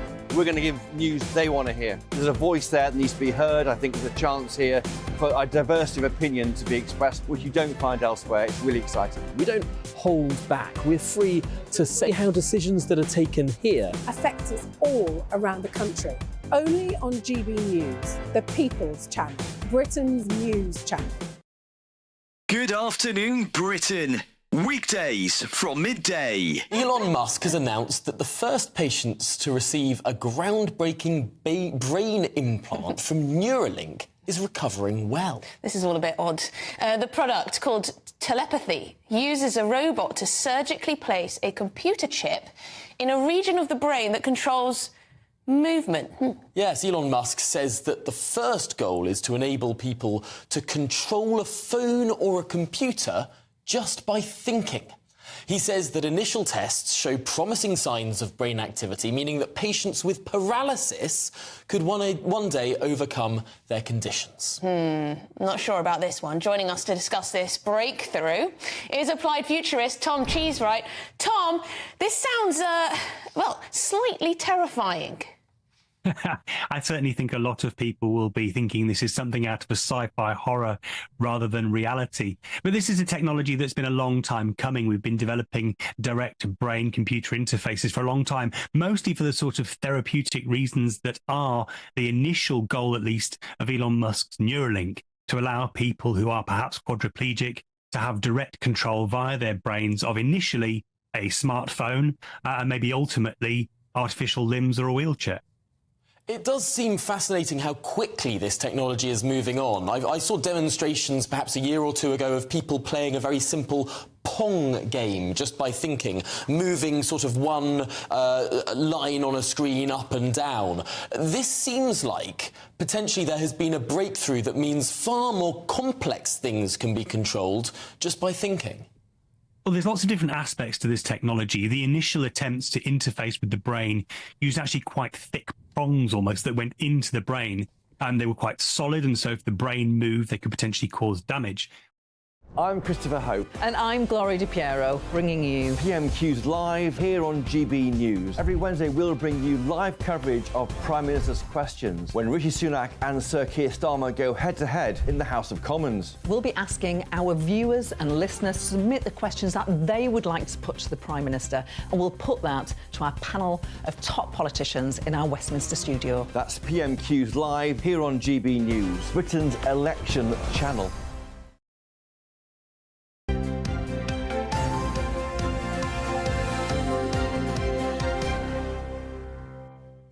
Hello again, it's 8:44. Let's go through the papers now with broadcaster Claire Muldoon and political editor of HuffPost UK, Kevin Schofield. Thank you again for coming back. Kevin, Joe Biden's mental health is being questioned, isn't it? Yeah, so there's been another... At a top level, actually. Well, a very top level. So we spoke earlier about this case or an investigation into him retaining classified documents and how he's not going to be prosecuted because basically they don't think he's up to it because he can't really remember a lot about when he was vice president. There's been another example now, I think there might be a clip of him mistakenly referring to the Egyptian president as the leader of Mexico. OK, let's have a look. As you know, initially, the president of Mexico, Sisi, did not want to open up the gate to allow humanitarian material to get in. I talked to him. I convinced him to open the gate. My memory is not good. My memory is fine. My memory, take a look at what I've done since I've become president. None of you thought I could pass any of the things I got passed. How'd that happen? You know, I guess I just forgot what was going on. So I mean, he's right in talking about Al-Sisi, but got the country wrong. It's Egypt and not Mexico. Exactly. And there was the example the other day where he talked about Francois Mitterrand being the leader of France. A blast from the past. He died in 1996. Yeah. And you take no pleasure in seeing it. It's so No, it's a very uncomfortable watch. But as things stand, he's going to be the Democratic candidate in the election in America up against Trump. Look, someone else who, you know, there's... In the days of Bernstein and from the Washington Post and whatever, all these investigative journalists that brought down... Bernstein and Woodward that brought down Nixon, that brought down... Where are the journalists? Where's the reporting in this? I can't believe that a country as powerful as the US are putting a man like that up as a president. I mean, what's going on? Well, which one are you talking about? Because he's up against Donald Trump. Well, I mean, it's remarkable. The choice that the American public are faced with at the next election. But Trump at least comes over strong. And to be fair, and I'm no Trump fan, I have to say, but, you know, if he was in charge now, I don't think we would have had the issues in the Gaza Strip and Ukraine. I think things would have been tenured a lot sooner and a lot tighter. Yeah, but you see, you look back at I mean, part of the issue with that is, and I don't know if it's necessarily the right way forward, maybe it is because people think he's so unpredictable, they don't know what he's going to do, so they daren't do... But there was a lot of things he did do that went under the radar. Oh, yeah. You know, he did a lot of good things. He brokered a deal between the UAE and Israel. Yeah. First ever of its kind. Yeah, the Abraham Accords, but then that all went to pot, didn't it? Exactly. But I think the point is, as you were saying, is why aren't prominent people pointing out calling the fact it out? That even though the Democrats appear to have no good alternative candidate, that it isn't right. It's almost abuse. No, I think stick that man on the podium how many? You know, it's almost you're always waiting for him to make some. I think they're blinded by the desire to stop Trump. Yes. And because Biden beat him the last time, and the polls, you know, they fluctuate, but they show that Biden could still beat him in November. They don't want basically to bring down Biden, because they think that'll let in Trump. This is all going to play. This is playing into the narrative of personality politics, though. I have not seen a manifesto. I don't know what the US call it in terms of what the Democrats stand for against the Republicans. You know, there is nothing to come out and say, oh, look at this fiscal policy. Oh, look at their vision of the climate. Look at their vision of America. Look at their vision of China, India, etc., the international politics. There's not that much between them. Which is why it's always it's every presidential election. Yes. It's almost 50-50. It's almost close. It comes down to very few states every single time. Is that because they have first past the PR instead of first past the Well, it's a complicated. It's the electoral college system, and each state has different numbers of votes that go towards the But final it's totally tally. partisan voting, isn't it? I mean, you're either one or the other. There's no in between. There's. I don't know. It does make you really. I am very upset for Biden because I know that by all accounts he was an extreme.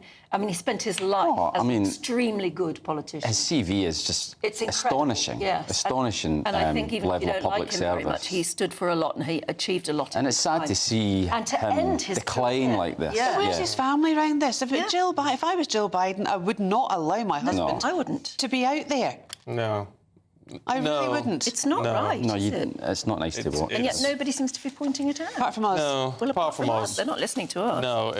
OK, Claire, in the Times, we did this a few weeks ago about giant tortoises being found in woodland. They've found 2 more now. They found 2 more. This is just unbelievable. These tortoises have evolved from the Galapagos Islands, and they live for over 100 years, some of them, 150 years as well. And they've got their own... We're showing pictures of lovely, healthy, huge tortoises. But these ones, sadly, have been found... Now, this must be the 7th or 8th. Ninth. The 9th. They're found dead in woodland... Where, in Devon and southwest? Cornwall, A man in his 50s from the Exeter area has attended a voluntary police interview in relation to suspected offences under the Animal Welfare Act of 2006. And they're such lovely, gentle creatures. Look at them. How could you hurt one of them? What good would it do to harm these tortoises? Well, it might not be deliberate harm, of course. It's may obviously just be illegal importing of some sort. Well, hope not. Or... But, I mean, it's just a disgrace. They say these creatures can live to, you know, well, twice as long as we can. Yeah, like trees. I mean, they're organic, completely organic, and I think this is just awful. I really, really do. Such a shame. Well, they need to get to the bottom of this because these are clearly animals that have been imported and have either, yes, because they're not... They must have been. They've been neglected. They're very rare. And when they die, they're being dumped in a nearby forest. It's terrible. It's awful, yeah. Anyway, as you say, someone has been arrested, or they've been brought in to question voluntarily. With their so we shall see what happens with that one. Kevin, if you want a bottle of booze north of the border, the price is going up this year. Yeah, so they have this thing called the minimum unit pricing in Scotland. And that was going to stop problem drinking. Apparently, yeah, and it's gone up from 50 pence to 65 pence. It was announced yesterday. Now, I don't want anyone suggesting that's why me and Claire moved to England, because booze got more expensive in Scotland. But the idea behind it, as you say, was to try and tackle Scotland's alcohol problem. I mean, it's just a fact, you know, that there is definitely a problem with drinking. Now, the SNP say it's worked, and they've pointed to a study which suggests that it's worked and that it's saved... A study out of 40 studies, well, exactly. However, critics say it actually just penalises responsible drinkers. It makes drink more expensive for people who can drink responsibly, and those who have a drink problem just go without other things in order to pay for it. It's just because it's a necessity for them. So they're eating less, you know, so it's making them worse because they have less money to spend on healthier things because they spend it all on drink. So, you know, it's one of those things, it's a well-meaning policy, you know, you can see exactly what the thinking is behind it, make drink more expensive, therefore folk will drink less of it. Well, but if you're an alcoholic, you're going to do what you need to do. They've tried it with fags, haven't they, over the years? People are smoking less. That's not because of the bans in pubs and things, and not because of the price so much. Let's finish off with a bit of cake, should we, Claire? Why not? Will we? Yes. Really? Well, actually, no. This is the most extraordinary birthday cake I've ever seen. Well, Tell us about it. You nailed it, Anne. Birthday cake. Because this is Damien Hirst, the most illustrious, one of the most illustrious modern artists, indeed one of the richest modern artists, and his girlfriend is pregnant and is due a baby. And what did he do to mark the birthday of his girlfriend? Get a cake made of the unborn child in vitro, showing the womb, showing her spine, and even the birth canal. The spine? Yes, there'll be the spine. I thought they were candles. No, Well, it will be the candles as the spine, but that's the spine her spine, and it's just one of the most disgusting things I've ever seen. If you're listening on the radio, it's like seeing a model of a womb. It is a model. It is. It's got a baby in it, ready to be delivered, and it's a cake. And It's very artistic. As Stephen pointed out this morning, how are you going to cut that? How are you going to cut it? What do you ask? Well, yeah, you don't want to cut through its head, please? or it's not. I wouldn't mind the placenta. It's the you wouldn't want to cut into the child. The baby. No, exactly, yeah. I mean, I know. That's just Look, if weird. you're the It's very Damien Hirst, though, isn't it? It's very Damien Hirst. Well, if it was pickled in formaldehyde, it'd be even more. Maybe that's what her... At least it's not fully anatomically correct. Is it not? No. It's a woman with a womb. I haven't It looked is at it biologically. Not entirely. Good. Which is probably just as well under the circumstances. Yeah. Thank you both very You're much very indeed. welcome. Let them eat cake, I Thank you, say. yes. See you again very soon. Here's your weather. Looks like things are heating up. Boxed boilers, sponsors of weather on GB News. Good morning, I'm Alex Deakin and this is your latest weather update from the Met Office for GB News. A milder day out there for large parts of the country, but still cold enough in Scotland for some snow and ice this morning. Met Office warnings remain in place, but the wintry weather over northern England is, well, slowly turning a bit milder. So it's grey and it's dank, but it's not quite as cold as yesterday. Far northwest of Scotland may well stay dry, and there'll be drier spells further south, but there will also be quite a few showers coming through. Bit of sunshine, though. Could see temperatures getting up to 11, 12, maybe even 13 Celsius. Further north, closer to average, but generally milder than yesterday. Still cold, though, with this brisk and bitter easterly wind blowing across eastern and then northern Scotland tonight. And as the wet weather moves northwards, there will be more snow coming in here. Again, mostly over hills. Some of the higher routes won't be very pleasant through this evening. Met Office yellow warning in place for snow and ice here. Further south, temperatures should remain a few degrees above freezing and generally turning drier through the night as well. So a bright start to Saturday across the Midlands and eastern England. Still wet and windy across northern parts of Scotland. Should dry up through the day across the central belt.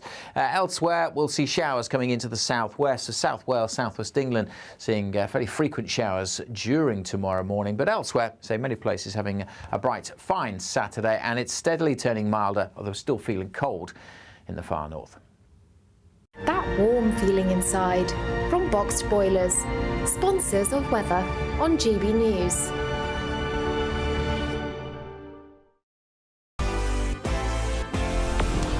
Hi, Rishi Sunak here.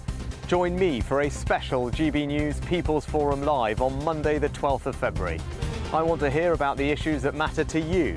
For your chance to be part of the audience and to put your questions to me, scan the QR code on screen or go to gbnews.com. See you there.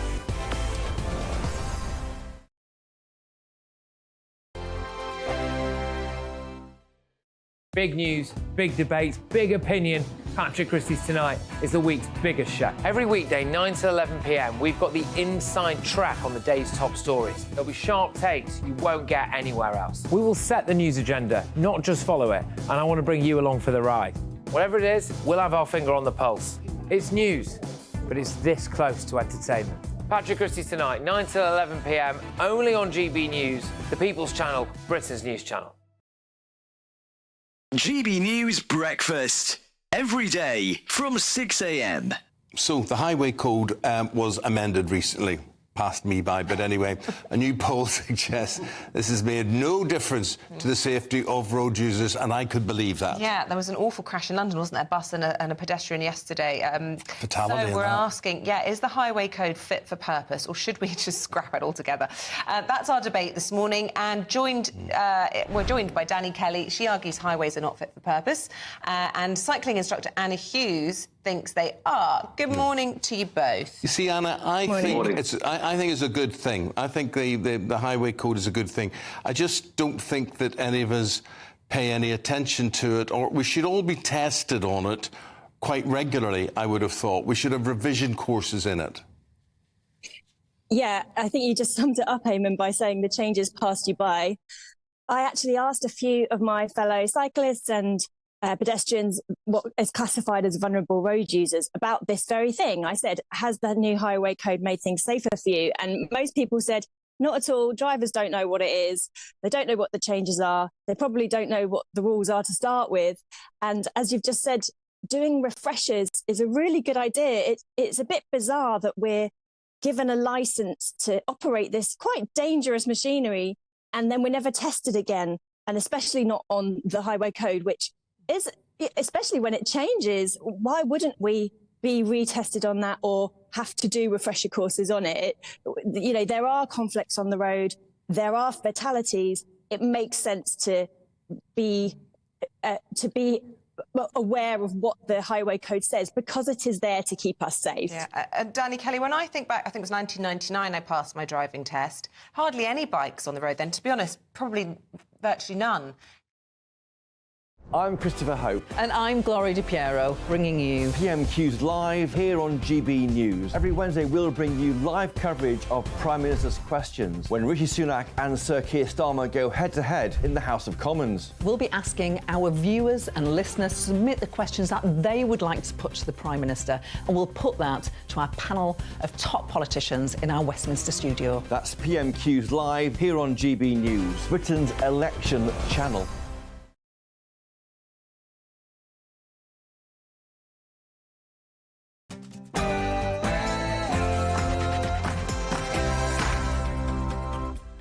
Morning to you. It's 9 o'clock on Friday, the 9th of February.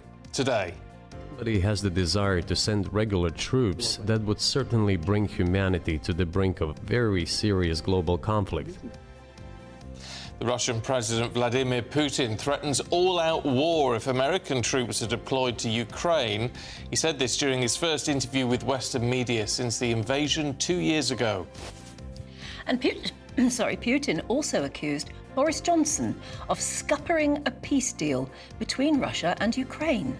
We could have stopped those hostilities with war a year and a half ago already. But the British persuaded us and we refused this. Where is Mr. Johnson now? And the war continues. Elsewhere, cracks begin to appear within the Labour Party after Sir Keir Starmer ditches the flagship policy to spend $28 billion a year on green investments. Science Minister Andrew Griffith wasn't impressed. The truth is, it's a colossal U-turn. It shows what we've been saying for a long time, which is they have no plan. You can't afford to go back to square one with Starmer. Meanwhile, schools across the country are closing because of heavy snow hitting parts of Britain. A wet day for many today, but it is slowly turning milder. Still cold enough for some snow and ice across Scotland, but elsewhere it will mostly be rain that we see, and the milder air continues to spread north as we go into the weekend. Join me later for a full forecast. The Home Secretary demands more bobbies on the beat to restore trust in communities, but is this actually viable? Do let us know, gbviews@gbnews.com. I'm Stephen Dixon. And I'm Anne Diamond, and this is Breakfast on GB News.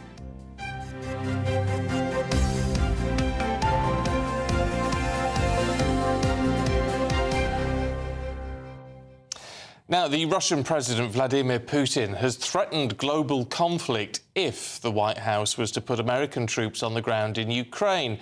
He said all of this during his first interview with Western media since the invasion began in 2022. Well, if somebody has the desire to send regular troops, that would certainly bring humanity to the brink of very serious global conflict. This is obvious. Do the United States need this? What for? Thousands of miles away from your national territory. Don't you have anything better to do? Well, during the nearly 2.5-hour interview, he also spoke highly of his relationship with the former US President, Donald Trump. Had such personal relationship with Trump as well. It is not about the personality of the leader, it is about the elite's mindset. If the idea of domination at any cost, based also on forceful actions, dominates the American society, nothing will change. It will only get worse. All right, let's get some reaction from our colleague Nigel Farage, who joins us now. Good to see you, Nigel. What did you make of this? Lengthy, a bit of a monologue, very long answers, not interrupted at all. I think the sort of history lesson going back over 1,000 years wasn't necessarily that helpful. What did we learn? We learned that physically and mentally, Putin's perhaps in better condition than we thought he was. You know, all sorts of rumours about his health. Did he have Parkinson's? All that sort of thing. So he still looks pretty fit and strong. His absolute determination that Ukraine should not be allowed to exist as an independent sovereign state was clear. I thought the messaging that if you send American troops to Ukraine, there'll be an all-out global conflict was his attempt to try and further manipulate debate in the United States, where, you know, right now, further funding for Ukraine is being held up in Congress. And I think what Putin sees is that in a long war, the West is getting tired of funding Ukraine. So, I mean, it was used by him clearly for strong propaganda purposes. I mean, well done, Tucker, for getting the interview. But I think what people will focus on is what wasn't asked. And I'll give you one big example. There are presidential elections coming up in Russia very soon. Opposition leaders like Mr. Navalny are currently in the gulag, and that question wasn't asked. So there'll be a lot of people saying he could have asked tougher questions, he could have asked more questions, and I think that is a fair analysis. Do you think it's a good idea at all when we in the West consider that he has perpetrated war? He started this war over Ukraine. And, of course, if you look back further to Crimea, we see him as the bad guy, the enemy. Do you think it's a good idea at all for a Western journalist to go over there and just sort of talk to him and try and find out who he is and why he thinks what he thinks? Yes, absolutely.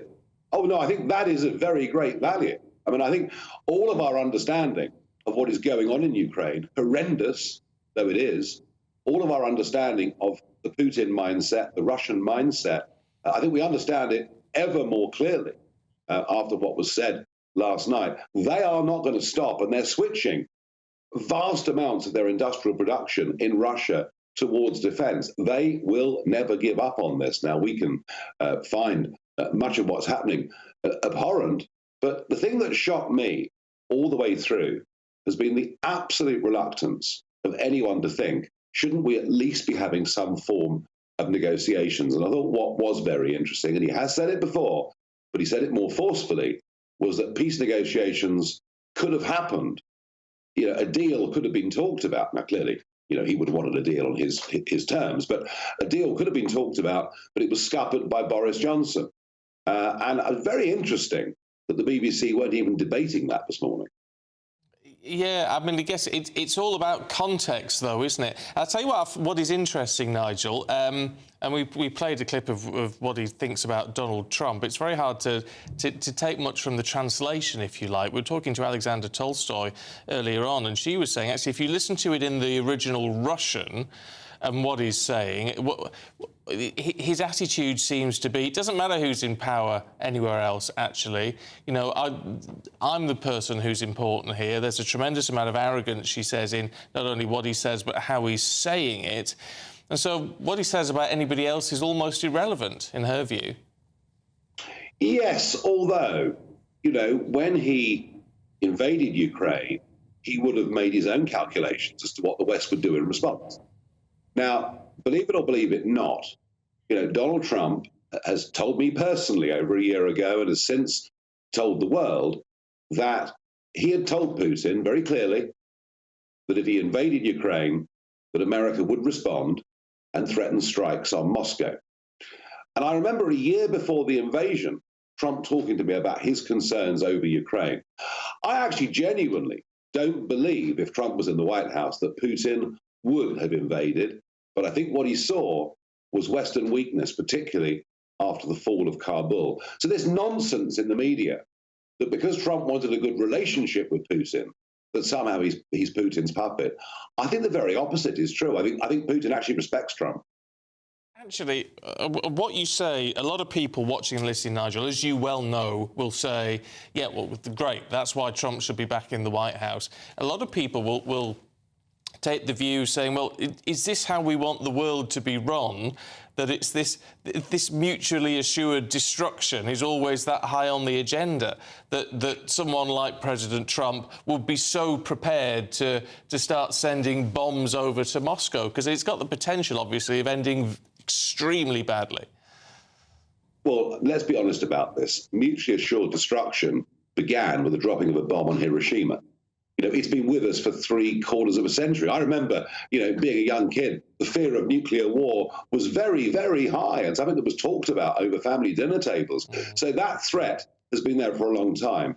The question is, how best do you achieve peace in the world? And I think the lesson of modern history certainly is that you achieve peace through strength, not through weakness. And I repeat the point. I think so much of what has gone wrong in the world began with the American withdrawal from Kabul, with people like Putin thinking, look, the West have given up, they're weak, they haven't got the will to do anything.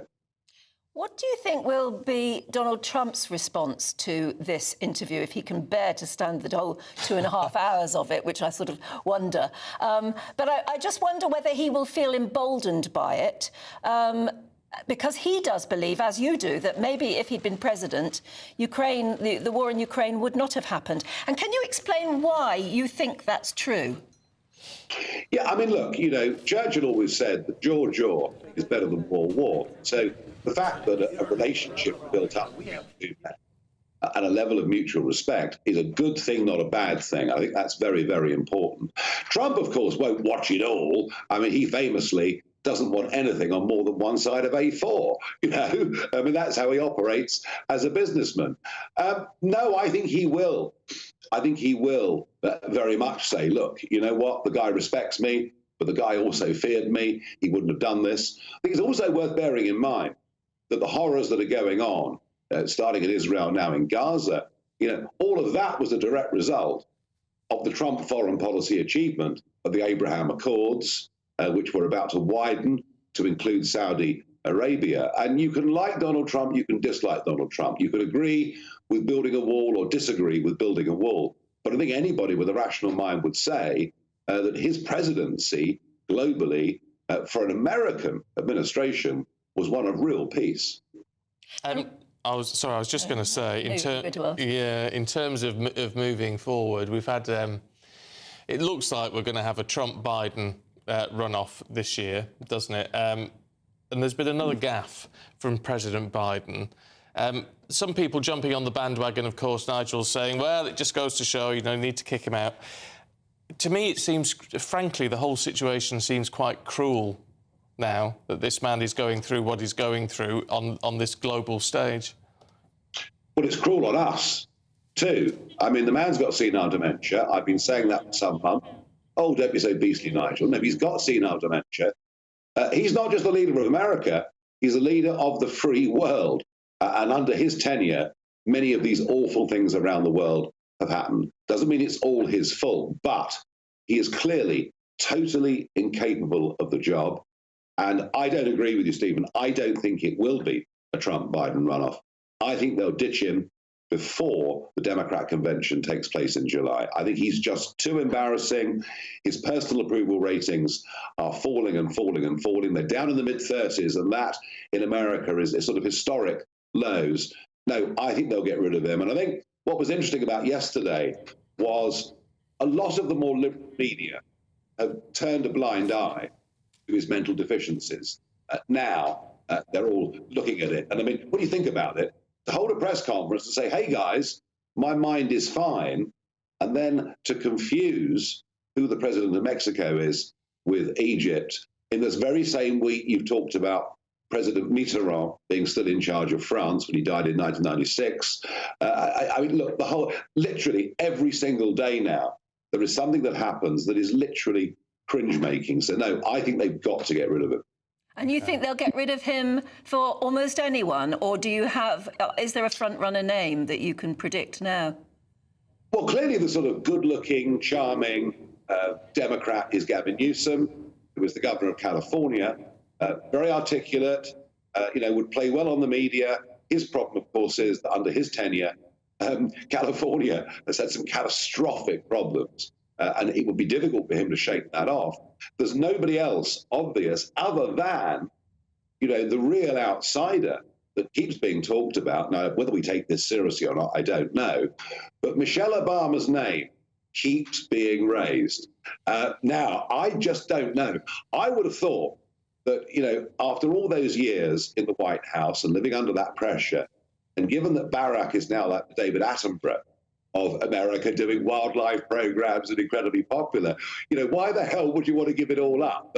But that is the one that's constantly being rumoured. She always said she wouldn't, though, but you never know. Nigel, good to see you. Thanks very much. Why would you? Indeed. Except, again, being put under so much pressure to run. Oh, well, talking about being under pressure, should we talk to the Shadow Secretary of State for Business and Trade, Jonathan Reynolds, who joins us now? You know what we're going to ask you about, Jonathan Reynolds, don't you? Your green agenda, £28 billion a year. Not only a big green plan, but also an economic plan. This was going to revive the British economy. It's gone. What are you going to do? Well, good morning. Yes, look, it's one of those mornings where we're going to come out and tell you candidly, sorry, my earpiece has just come out here, what we've had to change. And part of that is, apologies, part of that is a level of ambition which is still very strong, but has had to be changed to reflect the change of economic circumstances. So we're putting forward, confirming today, a whole set of policies on industrial policy for good jobs for the future, on GB Energy, a new state-owned company to work with the private sector on some of these new technologies, on things like warm homes. But to be frank, from the original commitment, there's been some substantial changes. One of those is the cost of borrowing has changed a lot. I mean, interest rates were 0.1% when that commitment was made. They're now obviously over 5%. The government themselves have spent a lot of money, and that limits the options available to a future government. And frankly, I think it is better to come out and say, we know things have changed, we've had to change some of those plans now, rather than try and do that after an election, be straight with people. There's still a very ambitious agenda there, but of course it's had to change that change in economic conditions, which ultimately underpin any decision any government can make.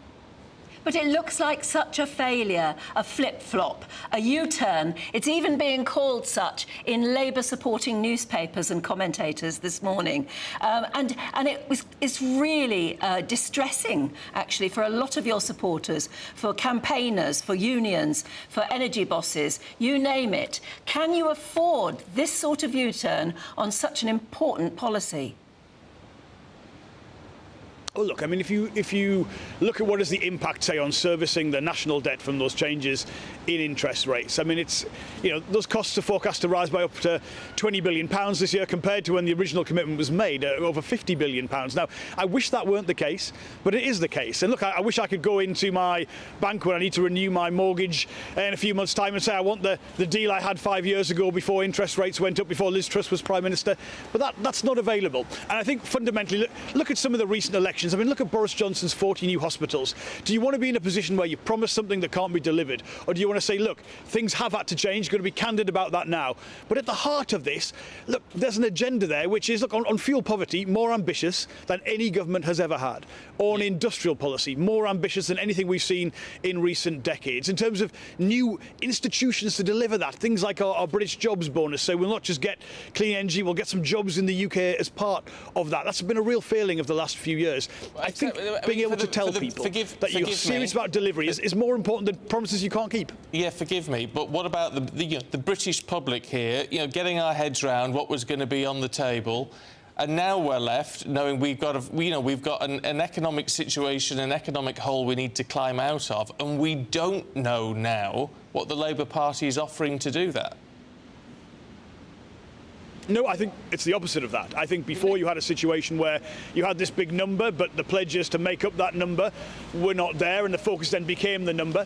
I think putting forward the specific policies, whether that is the National Wealth Fund, which will manage the investments in things like electric vehicle battery factories, or GB Energy, which will work with the private sector on floating offshore wind, the British jobs bonus to pay more people will put the jobs here in the UK, the warm homes plan, doubling the level of investment the government have had, but being clear how you will pay for it. for it. So we're still committed to public borrowing, to public investment in that. We've also said we'd raise the government's windfall tax on oil and gas to the same level as the Norwegian rate. That's a little bit more, but quite reasonable. So we're saying how we would pay for that. But look, when you've had such a significant change in the underlying economic conditions, in what the government themselves have done and the cost of borrowing, I'd love to say it has no impact, but it does have an impact. And it's better to be straight with people about that before an election than after it. And of course, now we're in an election year. We are preparing the things for the manifesto Prime Minister could call an election tomorrow. That's why we've got to make these clarifications, this candor, now at this stage. And I think that honestly is the right thing to do.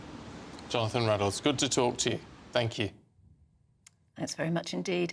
Right, the Great British Giveaway. There's still plenty of time for you to grab your chance to win 18 grand in our Great British Giveaway. Here are the details you need to enter.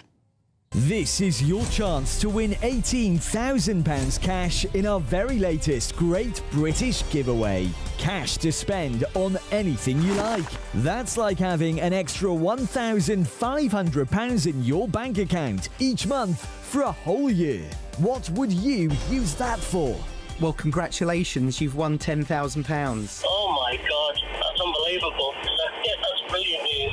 For another chance to win £18,000 in tax-free cash, text GBWIN to 84902. Text costs £2 plus one standard network rate message. Or post your name and number to GB02 PO Box 8690, Derby DE1 9TT.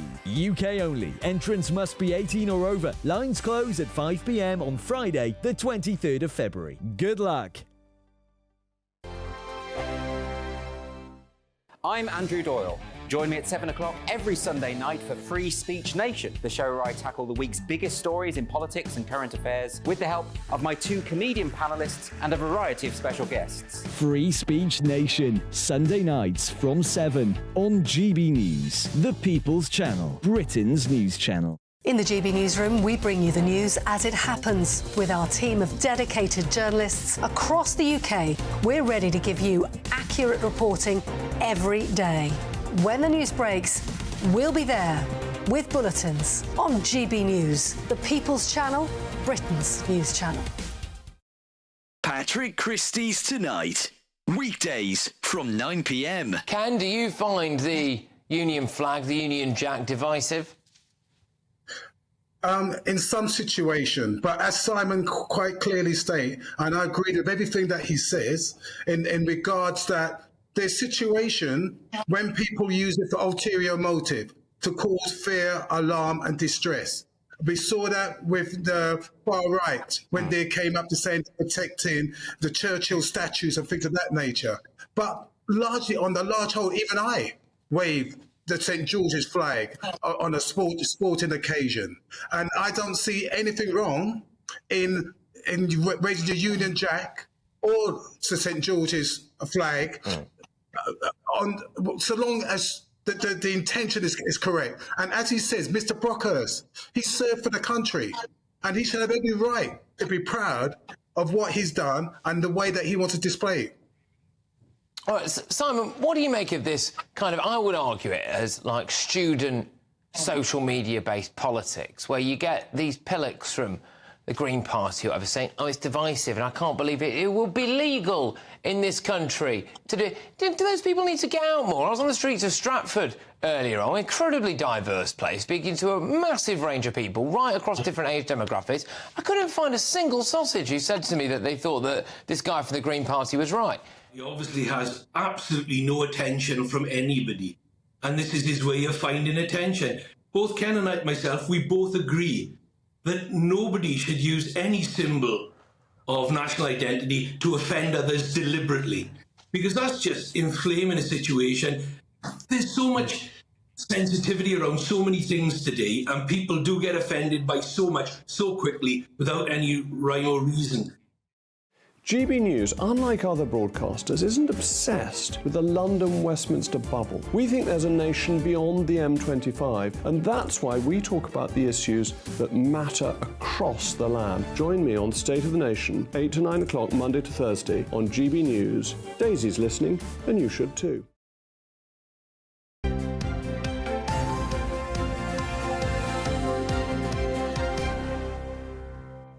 Shall we talk rugby? Paul Coyte's here. Let's do a little rugby, shall we? Six Yeah. Nations, second week. Scotland play France, Ireland play Italy, England play Wales. We have a man who has never lost a game playing for England against Wales. Wow. And a World Cup winner, Ben Cohen. Morning, Ben.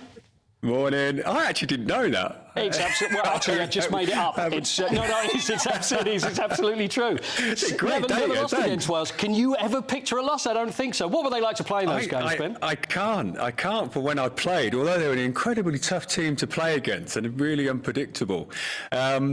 But yeah, I can't remember if I'd lost to them or not. I'm going to have to think about it and look that one up. It's been a while. You haven't. What were they like to actually play in, though? I mean, I guess atmosphere. It's all about passion, isn't it? Always says England, Wales, all about passion at Twickenham, or whether it's in Cardiff. What was the difference between the two, and what were they like?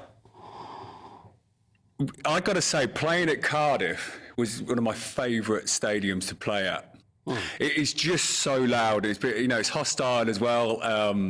But what a fantastic. What a ground to play at. The noise is all directed towards the pitch.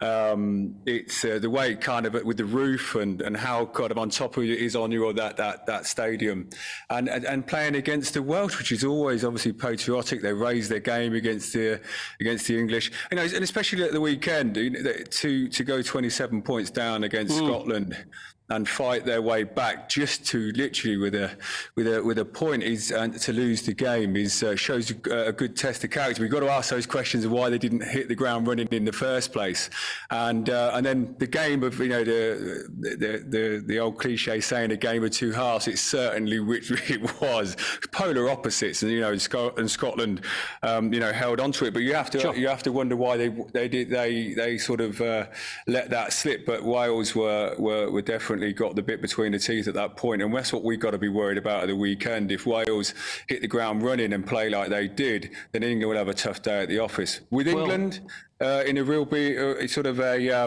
rebuilding phase, you know, you've got to give Steve Borthwick and his team, you know, a little bit of leniency. They're in a rebuilding phase. You know, he had great experience getting in early, the England job just before the World Cup, and gained all that experience. So, you know, they've got a lot to learn. It's great test of character. Italy away first game, and to go over there and go behind so early and come back showed true test of character for me. So hopefully they can carry that on and build a bit of confidence, especially at home to Wales. You know what? I only asked how you were. Listen, you've answered everything. Where do you want me presenting next? I'm joking. Ben, I can't believe we're actually out of time. But it's great to speak to you. Thanks so much for your time. Still a legend, World Cup winner as well. I'm on here to promote no chocolate, vegan chocolate bar. So try and eat it. Flexi Feb, get rid of your meat and dairy. Try something alternatively. Take care, guys. Good at you, yes. Thanks a lot, Ben. Ben Cohen. There we are. Brilliant. That's the easiest interview I've ever done. So very easy. Off he goes. Thank you. Wind him up and off he goes. Lovely, Paul. Thanks very much indeed. That is it from us. We're back tomorrow at 6. Yes, we are. Up next is Britain's Newsroom with Ellie and Pip. A brighter outlook with Box Solar, sponsors of weather on GB News. Good morning, I'm Alex Deakin, and this is your latest weather update from the Met Office for GB News. A milder day out there for large parts of the country, but still cold enough in Scotland for some snow and ice this morning. Met Office warnings remain in place, but the wintry weather over northern England is, well, slowly turning a bit milder. So it's grey and it's dank, but it's not quite as cold as yesterday. Far northwest of Scotland may well stay dry, and there'll be drier spells further south, but there will also be quite a few showers coming through. Bit of sunshine, though. Could see temperatures getting up to 11, 12, maybe even 13 Celsius. Further north, closer to average, but generally milder than yesterday. Still cold, though, with this brisk and bitter easterly wind blowing across eastern and then northern Scotland tonight. And as the wet weather moves northwards, there will be more snow coming in here. Again, mostly over hills. Some of the higher routes won't be very pleasant through this evening.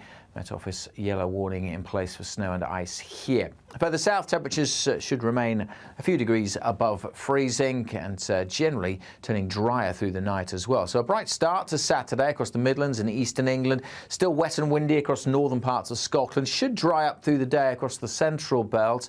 Elsewhere, we'll see showers coming into the southwest. So South Wales, southwest England, seeing fairly frequent showers during tomorrow morning. But elsewhere, say many places having a bright, fine Saturday. And it's steadily turning milder, although still feeling cold in the far north. Looks like things are heating up. Boxed boilers, sponsors of weather on GB News.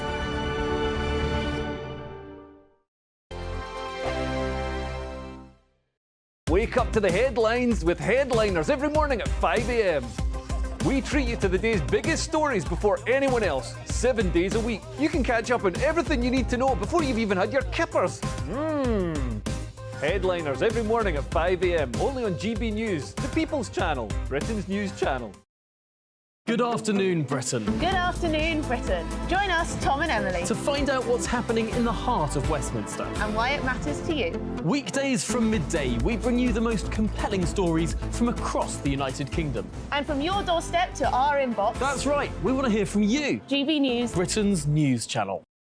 Martin Daubney, weekdays from 3 p.m. You have a president in President Biden who's not enforcing the law that was passed by Congress. President Obama, criticize him or not, actually enforced the law and was deporting people that had crossed illegally. Of course, President Trump enforced the law and improved the law to make sure that and worked with Mexico to have the Remain in Mexico policy. Biden has abandoned federal policy. In fact, he's deliberately trying to let in as many immigrants as possible. More for the Democrats, more is better and less is racist.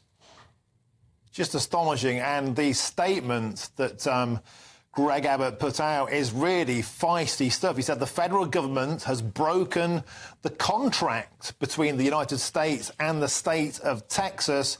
And the eye numbers, Greg, are simply eye-watering. 6 million illegal immigrants have crossed our southern border in just 3 years, Governor Abbott says.